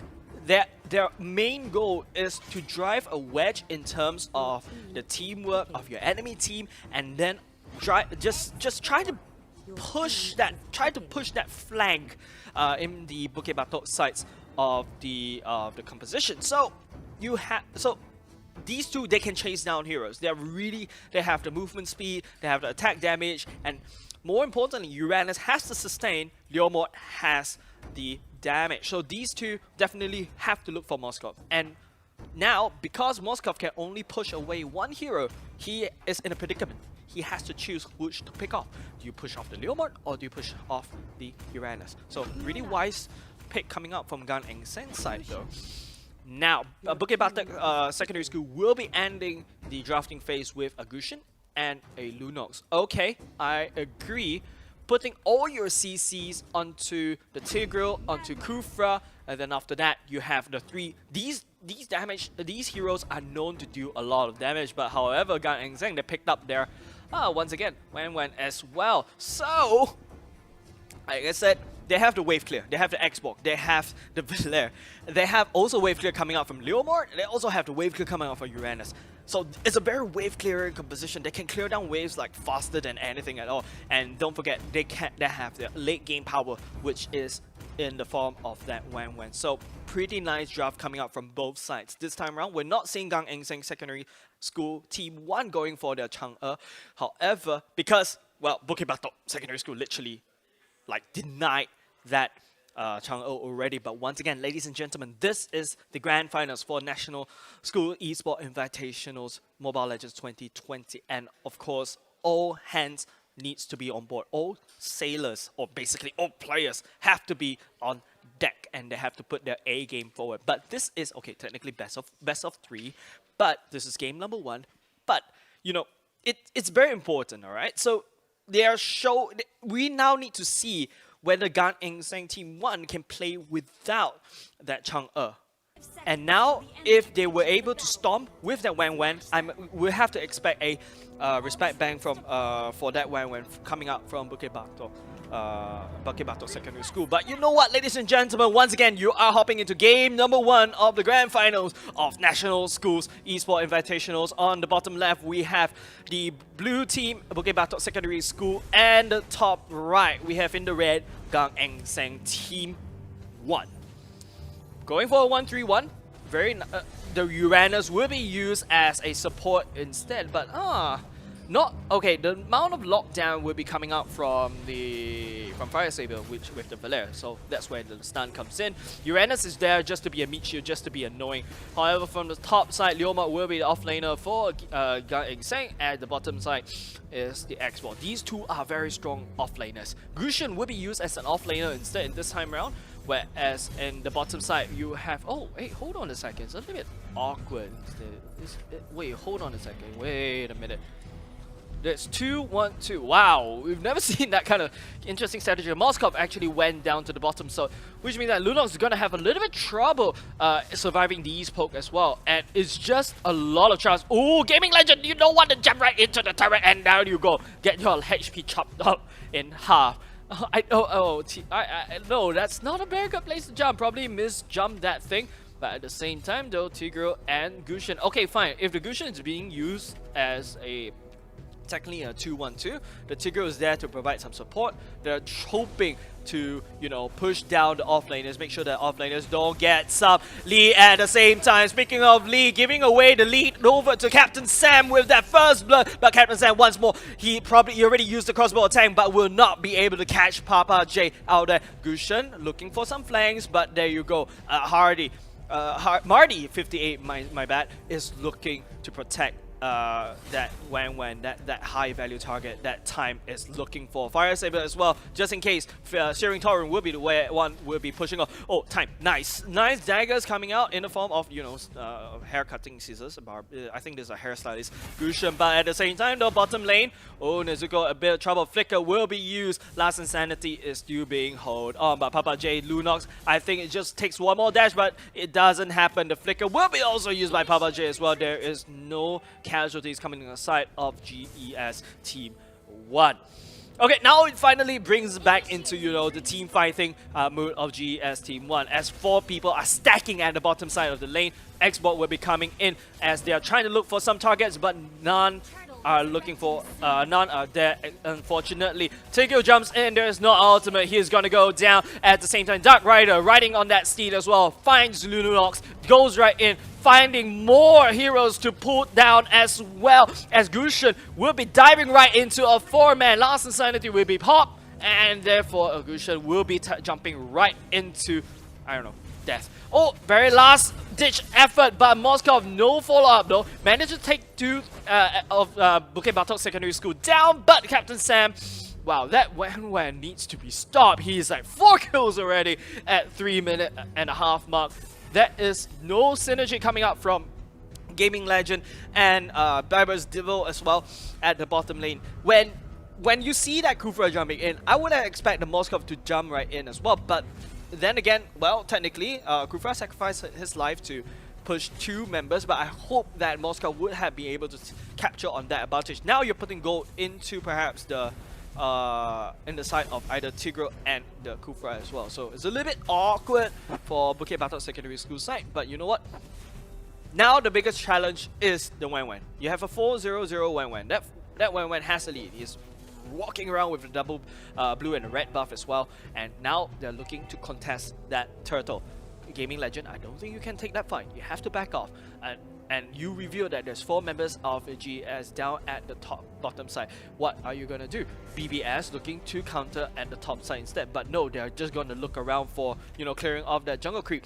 But hold on a second, Moskov is open, hiding in that bush, just waiting to pounce, but no, Gaming Legend pounced into an empty bush, and they're wondering, oh no, where is GES Team 1? But oh and behold, they are in the mid lane, and they're looking for some kills, as Captain Sam will be trying to look for time. The nice stun coming down, but Captain Sam has a free purify for himself, so he doesn't really care about stuns, as the Uranus will be taking down the Tigreal, as the Captain Sam will be focusing his target on top of Gusion. Now Dark Rider pushes the Lunox type. Lunox has to go into the ultimate form of the light form, but that is not enough, as the Fire Saber melting that Lunox down. Moskov still playing Farming Simulator at the bottom lane, not really Gaming Legends just peeling for Moskov, but Moskov did not react. Nezuko gets, well, pokes out of lane, but at the same time though, GS Team 1, they got that top turret down. That's the first turret in this game number 1. Now Gusion is just behind right now. There's no way that the Gusion can engage. And okay, speaking of engage, Captain Stamp, now he is down. Okay, finally, this is time to shine. Assassinates 1-1. Now BBS has the advantage. What are you gonna do with it? Are you gonna squander it off? Viper's Devil still down there. Probably have to farm out as much as possible, because you know that's how a Moskov does. But then again, GES Team 1, they have a lot of damage on board. They have the Uranus. Okay, fine, Uranus does damage. They have Fire Saber as the Valeria. They have Dark Rider as the Leomor, and they do a lot of damage. Trime, you are not that 1v3 Gusion as of now. You need your items. You need to stay back off. That was a lucky, I don't say a lucky snipe, but landing that dagger on top of Wan and goes all in. That was really good. Look at the engage coming out from Gaming Legend. Wan is not even here yet, and they've identified it, but not much follow-up coming up from the side of Bukit Batok Secondary School. Trime got the dagger on top of Uranus, not going to jump back in, but then again, Lunox will be forced to use the ultimate to run away. But hold on a second, Wan is looking for blood, is jumping in with the red buff, and Nanyi looking to run away, but Wan is so mobile, he just gets down. The Kufra jumps right in a little bit too late. Gusion has to run away. There's no more peel. Don't forget there's a crossbow attack activator. Okay, Trime will be able to run away, as map dominance, like I said, is still in the hands of GES Team 1. Okay, finally, we see a Moskov leaving the Farming Simulator game at the bottom lane, as he's probably have needed to put down the damage. Look at that. Just because of Moskov being able to be in the team, managed to melt down Marty, but that is not enough. Captain Sam with the crossbow attack will be melting two members of Bukit Batok Secondary School, as Leomor will be the one taking down Marty at the top lane. Oh my god. And that 1-1 is 8-1-3. Moskov cannot stay at the bottom lane to farm up anymore. He needs to be in a team fight. I feel like Vibers, you are needed in your team to take the fight. You cannot allow this to happen. Yes, gold lead, you can see that 5k going into Wen, but hold on a second. Nezuko with the last insanity pop down there, brings down Moskov. Now there's no more damage coming up from BBS. Team 1 will be able to secure this turtle as well, knowing that there are no threat coming against to contest them again. Like I said, it just boils down to BBS being able to assassinate Captain Sam. Now, what is BBS winning condition? They have to get that perfect stun on Nianai. They need that perfect stun from Kufra. Dark Rider jumps right in, pushes right out. Nianai gets stunned and he gets melts down. That is just hilarious. But then again, that winning condition is to be able to lock down Captain Sam. You need to lay as much CC on top of Captain Sam as possible. Okay, speaking of CC, tries to assassinate, but the barrier from who?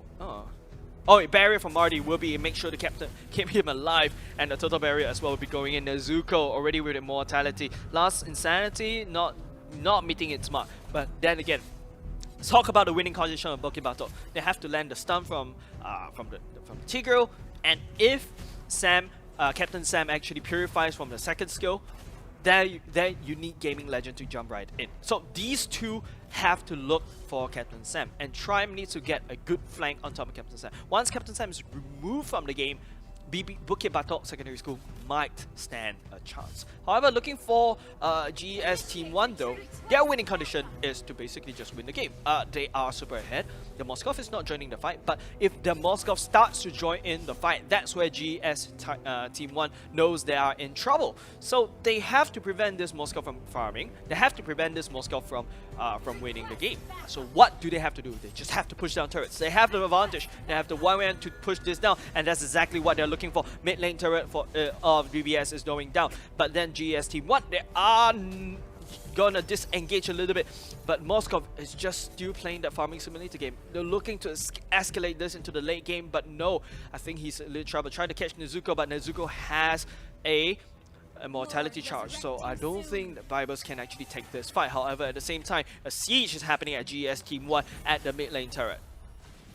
Wave clear coming out from X-Borg, the wave clear coming out from Fire Saber makes sure that the minions stays in their base. Gaming Legends jumps too far, not able to catch Wen. Wen is not even there, so he jumps right into a little bit awkward position right there. The dagger gets onto, but as Gaming Legend jump right in, everyone of BBS is not in position. That is not a good jump coming in. Lunox's ultimate will be popped to make sure that he stays alive. Gaming Legends is just escaping from a thin threat. He's jumping in again, ladies and gentlemen, but there's, okay, finally a bit of follow-up coming out of BBS, but the stun and the searing torment coming out from Valer will be the one that dishes it out as 1-1 picks up a triple kill. Now it's a 5v2 at the mid lane, and GS Team 1 is looking strong. They're looking unstoppable. What can Triumph do? Last Insanity will be used, pops, but then Triumph jumps right in as a last-ditch effort right into the loving hands of Leomord as he picks up that kill. It's a free kill basically, as Vibers will be the one standing alone, defending. You've been farming alone at the bottom lane. Now it's your time to shine, to farm, or well, basically to defend the crystal core, the crystal objective. Okay, BBS, the members are starting to come back on, but then Dark Rider gets shut down by the Moskov, but at what cost? Captain Sam is still alive, and GS Team 1 has all the domination in this base, and they're looking very strong in this game number 1 right now. Okay, maybe I spoke too soon. Okay, Gaming Lane just jump right in again. Captain Sam is the winning condition as well. Like I said, Captain Sam just runs into the fountain with the crossbow attack as a show, as a flex, and he's still jumping in mid-air as the victory goes into Gan Eng Seng Team 1. Wow, that is just... That 1-1 needs to be banned, ladies and gentlemen. That's what I said. We need to see a respect ban coming out from that 1-1 player, because that 1-1 player knows what he's doing, picks up that 4-kill lead, and then just won the game. Moskov took too long to come online, and when he's desperately needed, he's still at the bottom lane farming. Let's hop into the victory screen. No weird items, I would say, coming out from both sides. But that Gusion, though, it's still too low in terms of the damage. He can't 1v3. Papa J, they had the right idea. They're distributing too many gold into 3 pockets right here. You see, the damage dealers of the blue side right now, which is Bukit Batok side, is the Moskov, is Triumph, and Papa J. These 3 are your damage dealer. But then again, you have a Hyper 1-1. So that Hyper 1-1, when he goes into crossbow attack, you can't target him as well. And it takes a lot of lockdowns to make sure that she gets locked down and stays locked down because of the Purify from her kit. So that is the problem coming out from Gan Eng Seng Team 1. So game 2, don't forget, we're going to game 2, guys. Bukit Batok Secondary School won Gan Eng Seng Team 2 early on just now during the semifinals, but they have to bring this to game 3. This shows that they do know how to play this kind of rotation. They know how to draw out this fight. So let's hope that there is a miracle for them, or maybe I will call it hope, to bring us to game number 3, and then we can show it to all of you guys. But with that said though, what is Bukit Batok's secondary school answer to this team composition? Gan Eng Seng, I think they know that their 1-1 is going to get banned because Bukit Batok Secondary School, I think they do that. They did their homework. They probably watched the stream. I don't know, man. But they probably got in.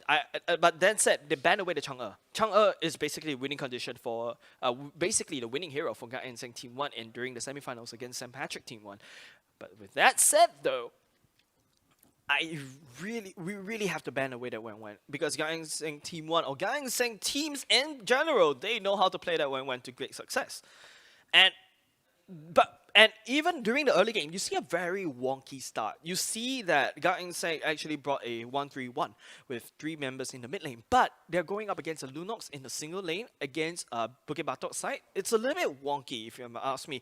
Whereas yes, you have lane dominance on the side lanes, but your mid lane is in a little bit of trouble. So picking away 2 tanks, yes, it makes sense because you want that lockdown. So I agree on that one, but they tried to go for those, hyper aggressive heroes such as the Gushin, such as the Lunox, such as the Moskov. Moskov will be the late game answer. I feel like they had the right idea, getting the Gushin to dominate in the early game. Mid game, let the Lunox handle all the work. As Moskov, all she has to do is just farm at the bottom. But that did not happen because the Wan is already online. Like, super early on, around like the 4-minute mark, she's already at 4 kills already. And from there on, she snowballed so quickly and so dangerously bad for Bukit Batok Secondary School. So that said, game 1 is just, I don't know, it just feels bad for the side of Bukit Batok Secondary School. So they need to buckle up. They need to think of another way of doing this. They probably have to go back to prevent the hyper carry again. They probably have to pick up their own hyper carry as well. Of course, they need to ban the Wan, and they need to ban that Chang'e at the same time. So with that said though, we're still waiting for our players to get into game number 2, the lobby, so don't go away as of now. We're just gonna have to, hopefully that Bukit Batok Secondary School will be able to do basically go a comeback, alright? Just give us like a game number 3. Please, please, please, please, please. But you know what, with that said, I'm really grateful that you guys are actually tuning in to watch National Schools Esports Invitationals. Wherever you guys are watching, don't forget, this is just like, part 1 technically. We're going to call this part 1. Because in part 2, we'll be bringing this to other games as well. Not only just Mobile Legends, we're thinking about going, Valorant, we're thinking about FIFA 21, maybe League of Legends, maybe Dota 2, maybe even Mobile Legends as well. Then I can cast J07 can cast this again, and that'll be fun. We can have a lot of fun in terms of looking at that Zilong in match number 2 right now. I'm so sorry. That was just hilarious to watch, but it was a good effort coming from Zilong, trying to push down that bottom lane turret in that second match as of now. All right, game number 2 is we're still trying to remake the lobby and as of now, so do stay tuned. But with that said though, if you want to show support of not only just your teams, but the games that we want to put into National School Esports Invitationals, and even then, we might actually open this up. We might not just be Invitationals anymore. We might just open this up to all the secondary schools out there, and I feel like this is a very good replacement, or not replacement, but add-on to national school games as well. Okay, I'm hearing the drafting sounds already, so you know what? That's a very good sign. Thank you very much, producers. Let's hop right into the drafting phase. Bukit Batok Secondary School, like I said, they identified went as the winning factor, and they ban it. They take it away. But instead of banning away the Chang'e, they ban away the Bel Air. So okay, okay, we'll take that. But GES Team 1, they're going to go for the Uranus once again, and now Link is open. Will you use that Link to its fullest? Your Link will definitely have to take out away Dark Rider's Chang'e. We saw how powerful Dark Rider's Chang'e as well, and we saw how good he was with the Leomo as well. Basically keeping up with his namesake, the Rider, you know, Dark Rider, Dark Steed. Get it? Okay, my bad. My jokes are bad. But anyways, we saw the Camilla being used in game number 2 of match number 2 against St. Patrick Team 1. Yeah, it's okay. They know how to use it as well. It's just more beefiness coming out from GES Team 1, but not a lot of lockdowns coming out from GES Team 1. They sacrifice the Uranus, they sacrifice Camilla. Yes, there's a stun, but there's also kind of like an AOE stun, but it's really skill based. It's really situational based. It's not like the one-click stun everyone, that kind of feeling. But Bukit Batok Secondary School, I haven't seen a Minotaur being played in a long time, and therefore being used. Okay, that works. I would still expect a Lolita, because Lolita with the shield, you can block away and the Chang'e's damage. But maybe that's not the main idea. They just want to go in with the Link to assassinate Dark Rider, and then have Trime with the Grandeur to lay down artillery fire with the Death Sonata from afar. And don't forget, Grandeur can kite, and he's very mobile as a marksman as well. So. But you know who's even more mobile than Grandeur? A Claude. I haven't seen a Claude in ages. Why? Okay, Bukit Batok Secondary School banning away that Cho, making sure that Trime or whoever's gonna play the Grandeur later stays alive even longer. So that's probably to make sure that their marksmen stay alive. Since they've already taken away the Link. Oh, I've got a feeling that GS Team 1 might actually pick the Lancelot. Yeah, they're probably gonna get a Lancelot to try to go in and counter assassinate. What? Your team Johnson? is picking. Okay, hold on, hold up.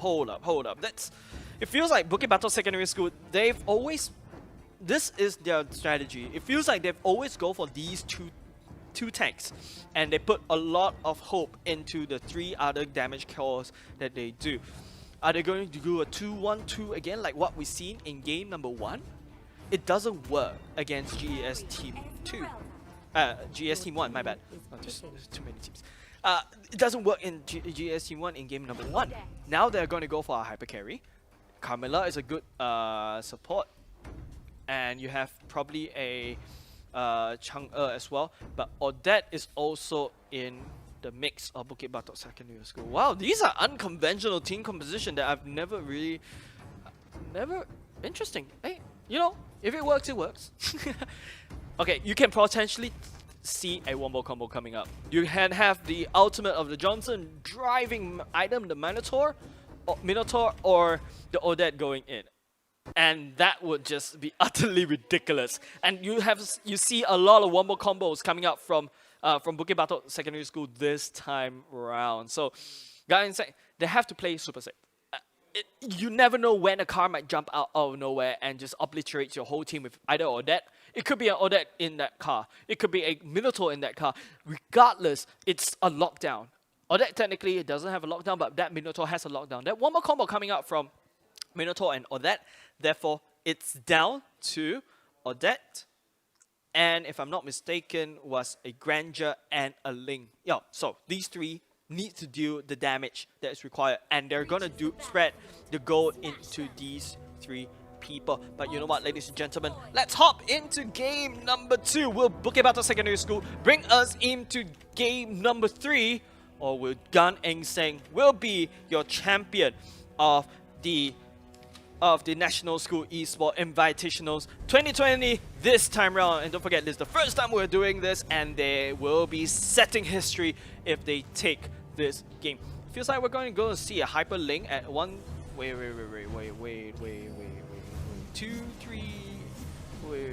Wait. bottom lane's empty. The bottom lane's empty. Minotaur is helping Granger at the top lane. Whereas, okay, Odette will be the one that is going to be facing. Now, it's a 2-2-1 this time around. Huh. Okay. Technically, you have Papa J does have the wave clear. And it will be two mages battling at each other at the bottom lane. But then again, it's still a hyper carry at the mid lane. Esmeralda is a very good... okay, fine.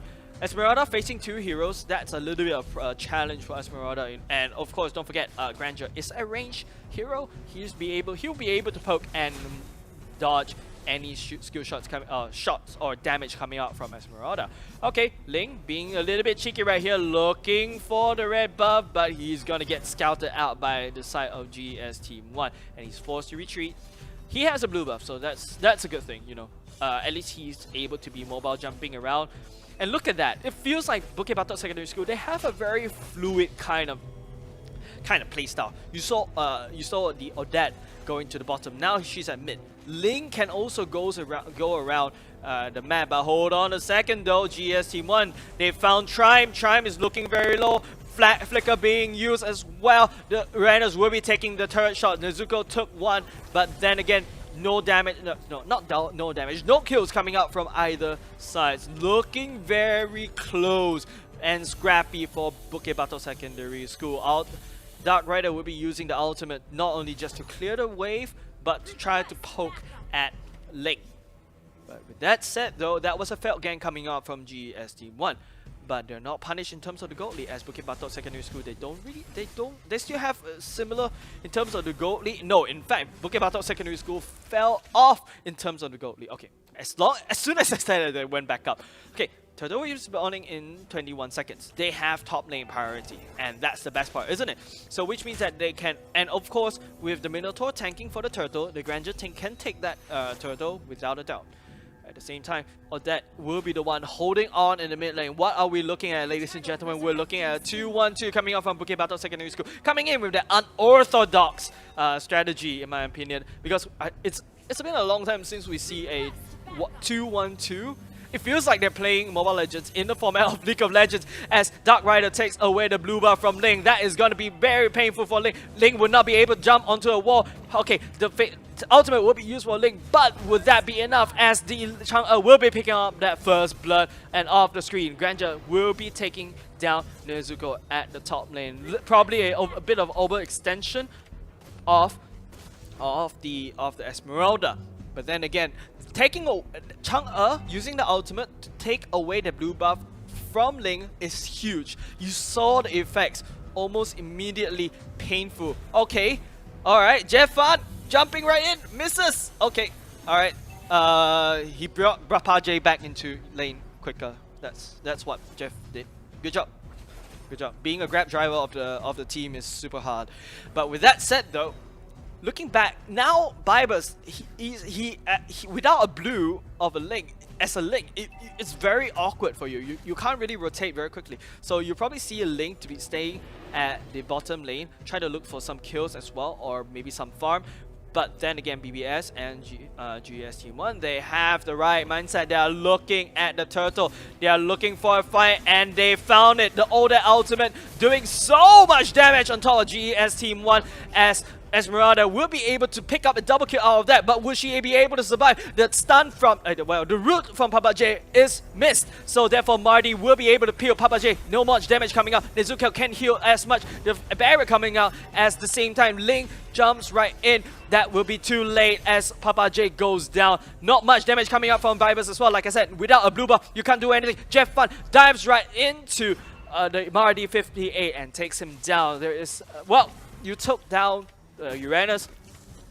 Nezuko wins in the end. Pick up 2 kills. She still has the Purify, and she walks away a little bit fatter in a sense, in terms of the gold. With belly full of a gold, if you say that consume gold in order to get fed, if you get my drift. But anyways, that car, you know, that's driving skills coming out from Jeff, tries to angle towards Nezuko, but you know, probably like switch the mind towards Marty 58. Drifting into that angle, finds that Uranus, takes it down. Well, technically Marty 58 is very slow. Okay, Game Legend going in. The Death Sonata will be used. Nezuko forced to run away. That amount of shields coming out, ultimate was just holding on, that Minotaur just holding on to that ultimate. But at the same time though, ultimate coming out from Link, jumping right in. There is no much that tried to take down Fire Saber, but Fire Saber manages to get out. Marty 58 is super slowed down. Look at the amounts of CCs coming out from BBS as he walks slowly into his death. But then again, Dark Rider, bottom lane, pushing F. But look at that, Jeff Fun is the grab driver of the team. Oh, gets hit by the broken. He had the right idea. He just drove right into the traffic light and got stopped, and then it's a little bit awkward. And then you see Dark Rider force out the flicker. Well, we take that Dark flicker, but at the same time, Triumph looking in a bit of trouble. Okay, he's not in trouble.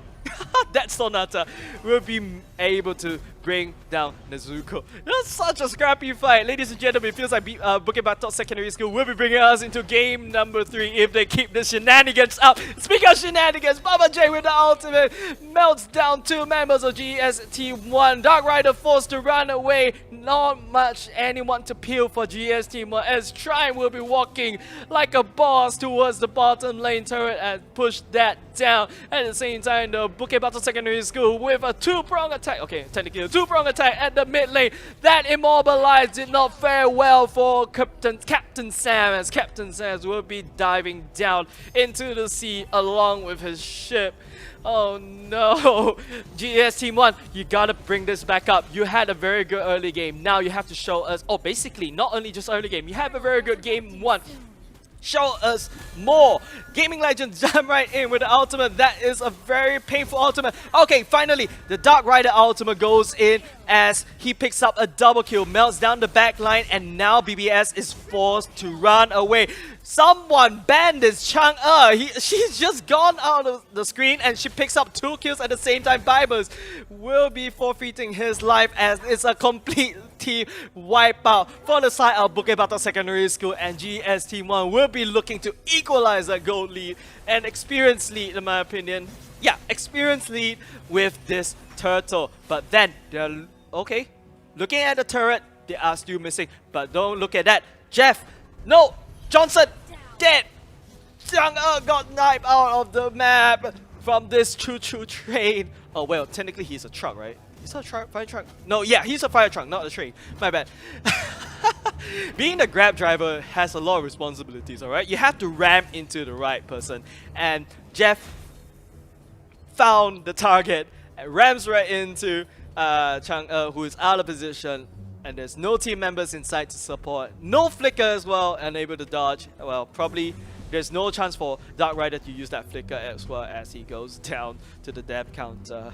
And it's just giving away gold. That gold, you saw GES Team 1, basically with that turtle, they should have the equal amount of gold lead. But now gold lead is shifting back to Bukit Batok side. Jeff Fun, look at that. Ultimate almost going down. Bardi takes the hit. All that goes in. The Minotaur and all that wombo combo melts down the team composition of GES Team 1. Now Nezuko tries to handle the backline, but Gaming Legend, okay, fine, yes, at least all that Papa J had to give up his life, but at what cost? At what cost? Bukit Batok Secondary School with that Link manages to push down that bottom turret. At least, not only they deal hero damage, they deal turret damage as well. Now with the turret lead in the favor of Bukit Batok Secondary School, Nezuko looking very low. Oh, Nezuko. Triumph, if he has the ultimate up, that will be it for Nezuko. Nezuko is just lucky, man. But at the same time though, look at Jeff's ulti. It's up already. He's just going to meet up with Odette. Is he going to meet up with Odette? Yes, he's going to meet up with Odette. Too bad you can't bring 2 passengers at the same time, right? Can you imagine if Jeff Fun brought Papa J and Gaming Legend together? Oh, that would be insane. Okay, Jeff Fun, where are you driving towards to? Jeff Fun drives right. Okay, misses Fire Saber immediately, but that won't be necessary as Fire Saber, I don't think he'll be surviving any longer. But then again, Link will be there as well at the right time, at the right place. Captain Sam, they have the right idea bringing a carry into a double tank fight, but I don't think this tank is being used like a tank at all. It's being used as a grab driver, used as a utility to drive GES Team 1 down into the ground. And Dark Rider just tries to walk around, picks up the maniac. I mean, like, let's give him that. It is worth it, man. He's probably like, I'm gonna smile a little bit. But ladies and gentlemen, we're seeing Bukit Batok Secondary School bringing us into game number 3, boys. This is like what happened. I mean, like, too bad we can't really show what happened for Gan Eng Seng Team 2 versus Bukit Batok Secondary School. But we get you something similar. That core looking very weak right now is gonna heal right back up in health. They just take one more push from the side of Bukit Batok Secondary School. They need the Lord. The Lord is ready. Speaking of Lord, Bukit Batok Secondary School, they have 3 men down. They don't really have to carry. Well, Verbus Devil with the link might be able to jump right in to secure, give some intel on top of that Lord, try to clear that top wave to give top lane priority over to themselves.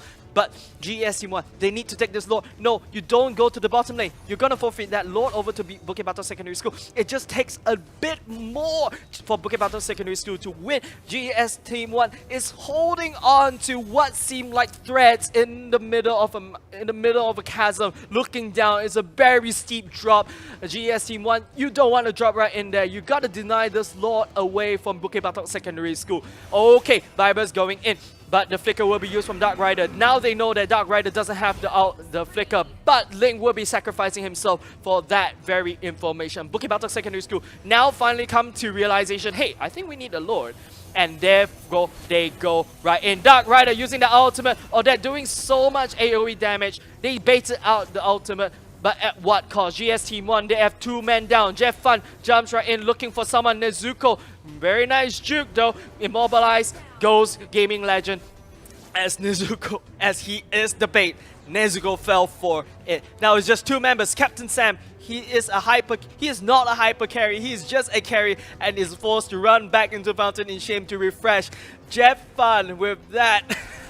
That wonderful grab, okay, I should stop with the grab skills, but that wonderful taxi driver brought GS Team 1 to its knees, dives right back into the Dark Rider, and dives right onto any target at all, bringing Papa J deep into enemy lines,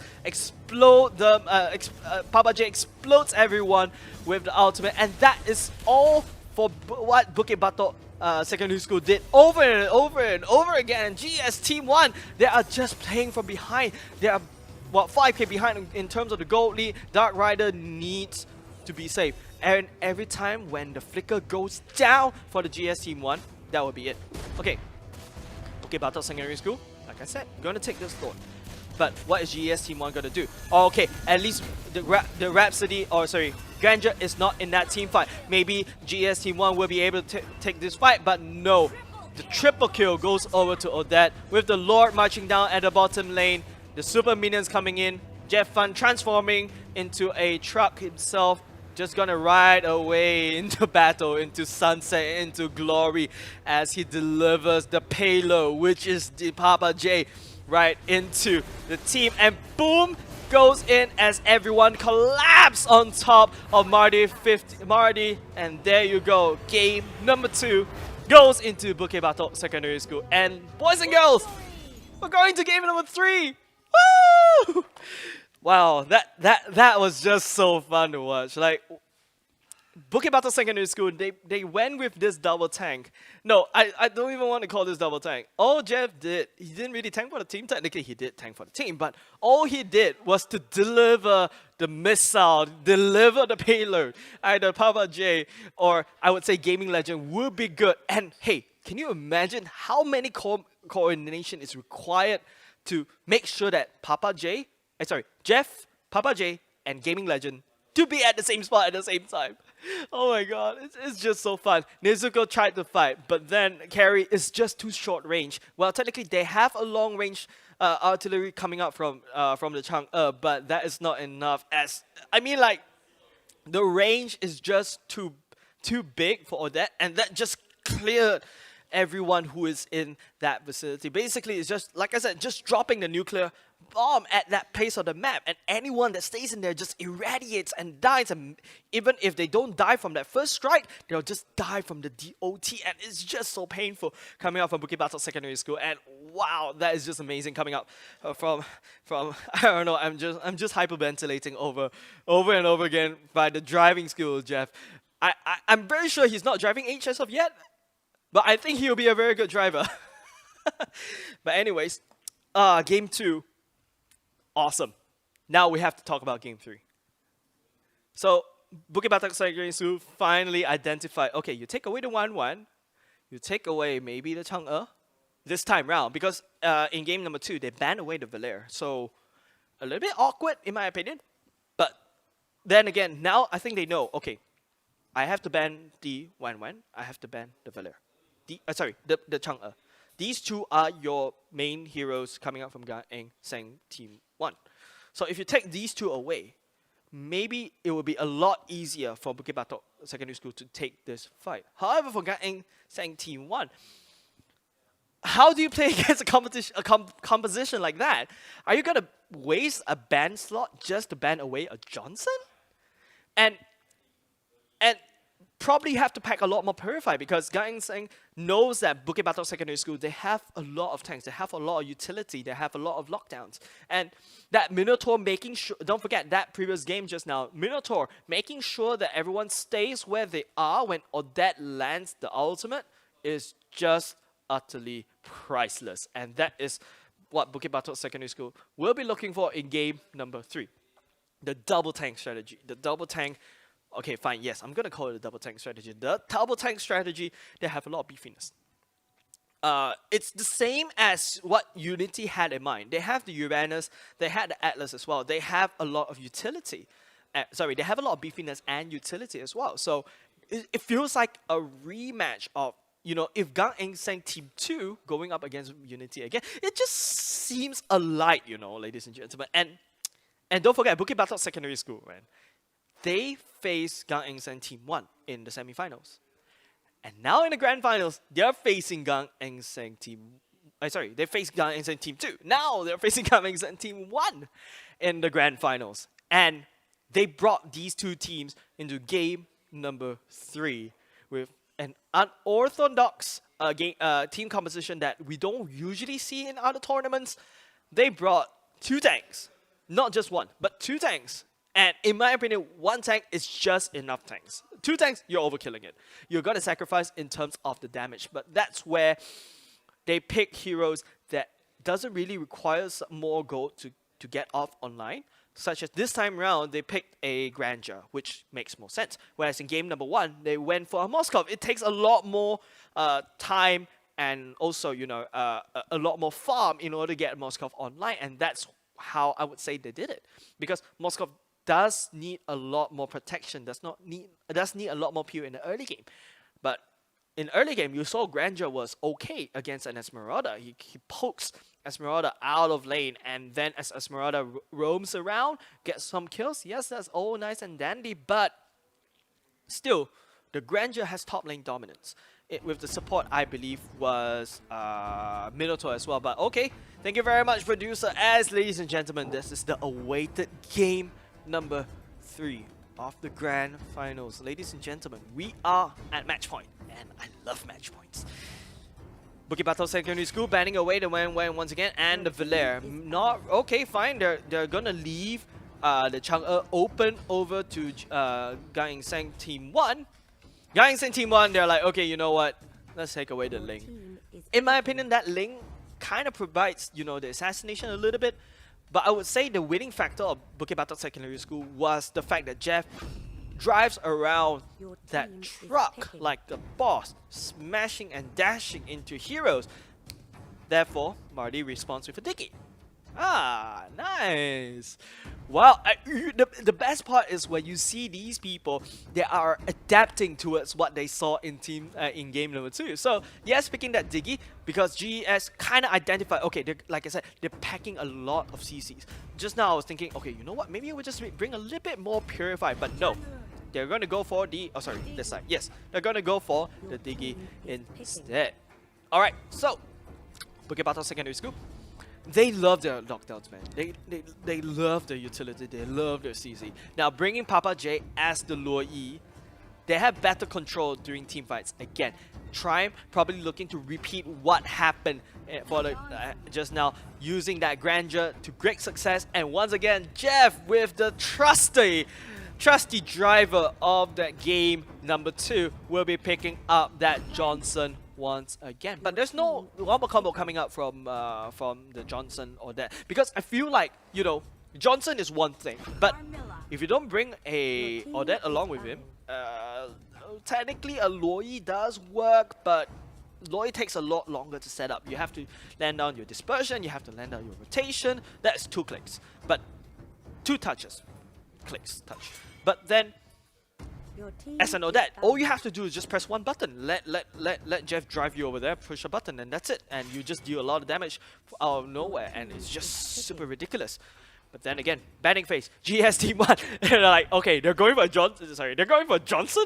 I'm banning away that Odette. I ain't going to see that Odette at all. Like, no thank you. Like, literally, they said no thank you.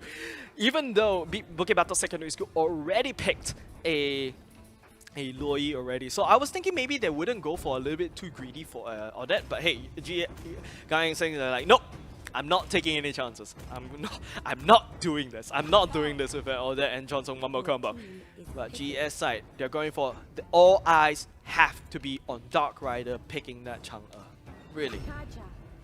Now Bukit Batok, okay. Alright, now we're seeing a more standard competition coming out from Bukit Batok Secondary School. Probably Jeff will be driving that Kaja right into lockdown, I would say Fire Saber. But oh no, GS Team 1. Now here's the problem coming out of GS Team 1 right now. It feels like the paranoia has settled in. It's like they're when they're playing, oh, nice change of view. Alright, at least you can see a wider view of what's going on around me. But you know what?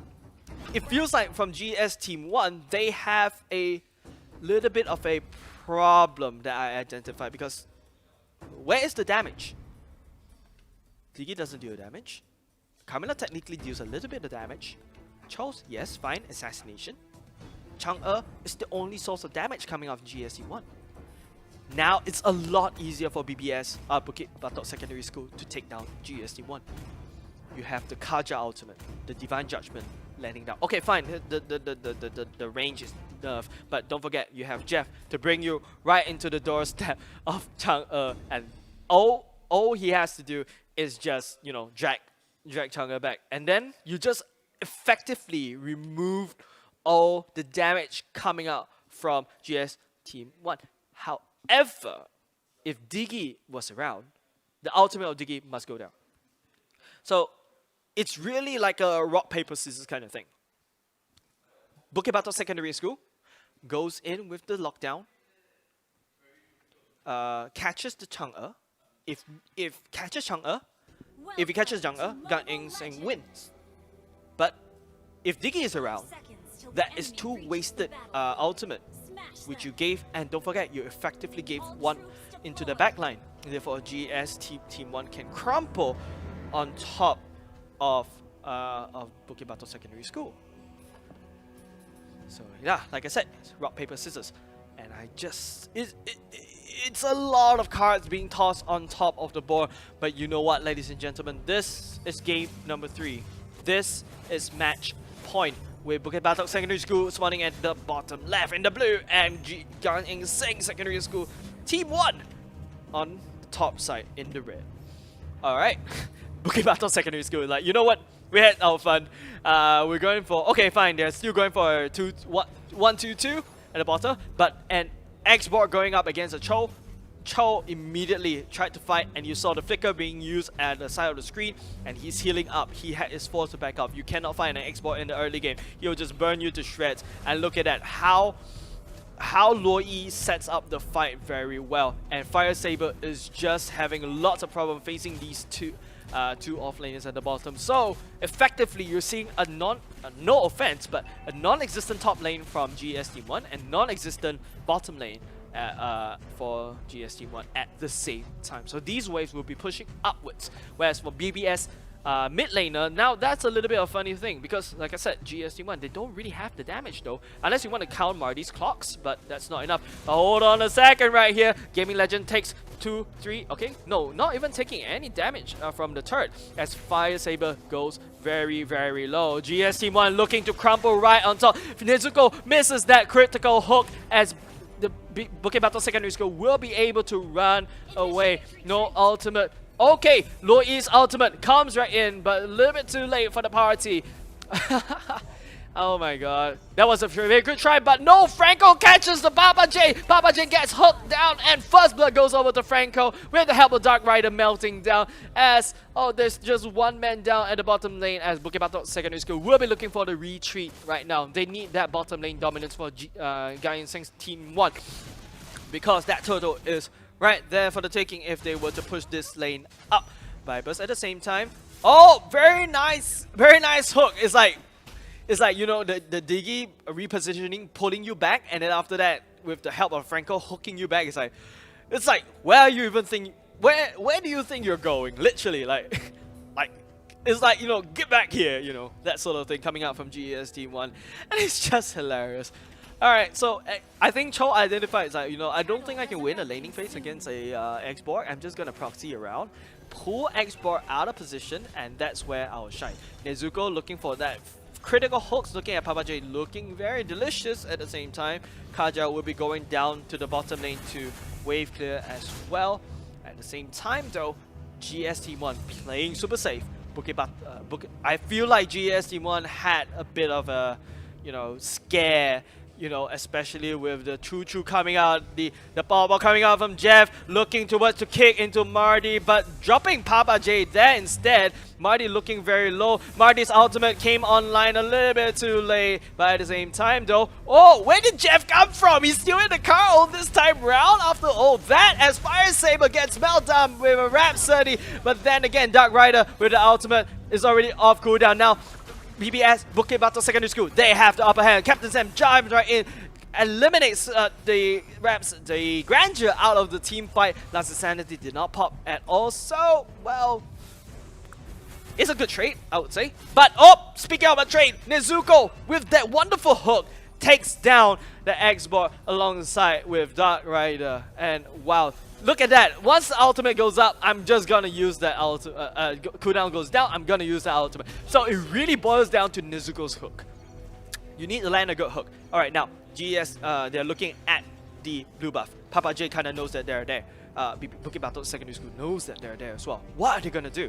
Are they gonna, like, you know, try to contest for it? But I don't think so. I don't think they can contest for it probably without a Kaja. Oh, nice hook right there. Okay, Nezuko knows that Nezuko's hook is down. But then again, with that blue buff is not going to go in the hands of Bukit Batok Secondary School with the ultimate. Dark Rider secures the blue buff for himself. A greedy little guy, isn't he? But at the same time though, bottom lane, oh, Grandeur trading a little bit with Fire Saber, but then Seng Team 1 collapses on top, trying this hook. The predictive hook doesn't land. Jeff jumps right in, brings Baba J along, but like I said, all Marty has to do is just activate the ultimate and minimize the casualties, and now only one lying on the floor is the Franco, but Bukit Batok Secondary School is looking very low, so I don't think they're going to go back in with the re-engage. But like I said, Papa J, they could have picked a Odette earlier on just now, if I'm not mistaken. Like, I would have expected, like, rather than going for a Grandeur, they could have just locked in the Johnson and the Odette at the same time. It was very open. Now it's a little bit awkward to use a Johnson and a Loi to gank. But hold on a second, Franco in the mid lane though hooks Kaja back, but not gonna be able to do anything at all. Vibers, Devil 3-3 will be going back into his own lane that he started as Loi will be walking back into mid lane. Alright, GS Team 1, they are looking at the mid lane. They really need to take this down, but where did Jeff Fun comes from as Strive will be the one landing down damage on top of GS Team 1 as Dark Rider preemptively using the ultimate. It's just, oh my god, how many times have that Franco died? Like, legit, like, the last time I seen him is actually on the floor at the bottom lane, now he's in the mid lane. But okay, Vibers, overstay is welcome. He's gonna get taken down. but Fire Saber found Papa J. Now this could be huge for GS Team 1. They need to collapse on him, but not much follow-up. But look at that, Dark Rider's ultimate is up once again. Gaming Legend, your ultimate is a little bit very nerfed right now, so I don't think you'll be able to look for it, but the hook goes down Nezuko, and that's another free kill going over to GES Team 1. As many times as Nezuko hooked, that is how many times he has died as a Franco, giving his life for GS Team 1. I don't know, that last line almost went out a little bit odd. It's like, you know, when you say give out your lives for your country, but this is not a country, this is a team, and this is a team fight. That's what we're looking for. Try, miss, oh, Nezuko misses that ultimate, and misses also that Fire Saber, and that would be punished with a full ultimate of Dark Rider into his face. But okay, they're just gonna disengage. I don't think they can fight at all. The turtle's not there, so I'm not really sure why they should fight that. They don't need to take the fight here. Grandeur can just go ahead with the turtle. That's your next objective. Get that gold lead, get that XP lead, which your team truly deserves. But then again, GS Team 1, they kind of noticed that, okay, well, my teams are all over the place right now, so I'm not gonna go into any fights as of yet. But then again, a little bit of a solo 1v1 at the top laners. Now Captain Sam finally has this item spike, but then Vibers already have the immortality charge. So I would say it's very hard for Captain Sam to win, especially with Gaming Legend coming in. Like I said, the ultimate of Divine Judgment is no. Without the flicker, I don't think you can go in with the Divine Judgment lockdown. Like I said, okay, GS Team 1, they finally know that they need to fight at the top lane. They need to take down this turtle. Like I said, taking it and denying, Jeff Fun drives right by. You can see him going away, but he'll come back later. He's like a boomerang, ladies and gentlemen. You see him come by, he'll come back in. And that is when Vibers goes people at the right time, like especially with Papa J.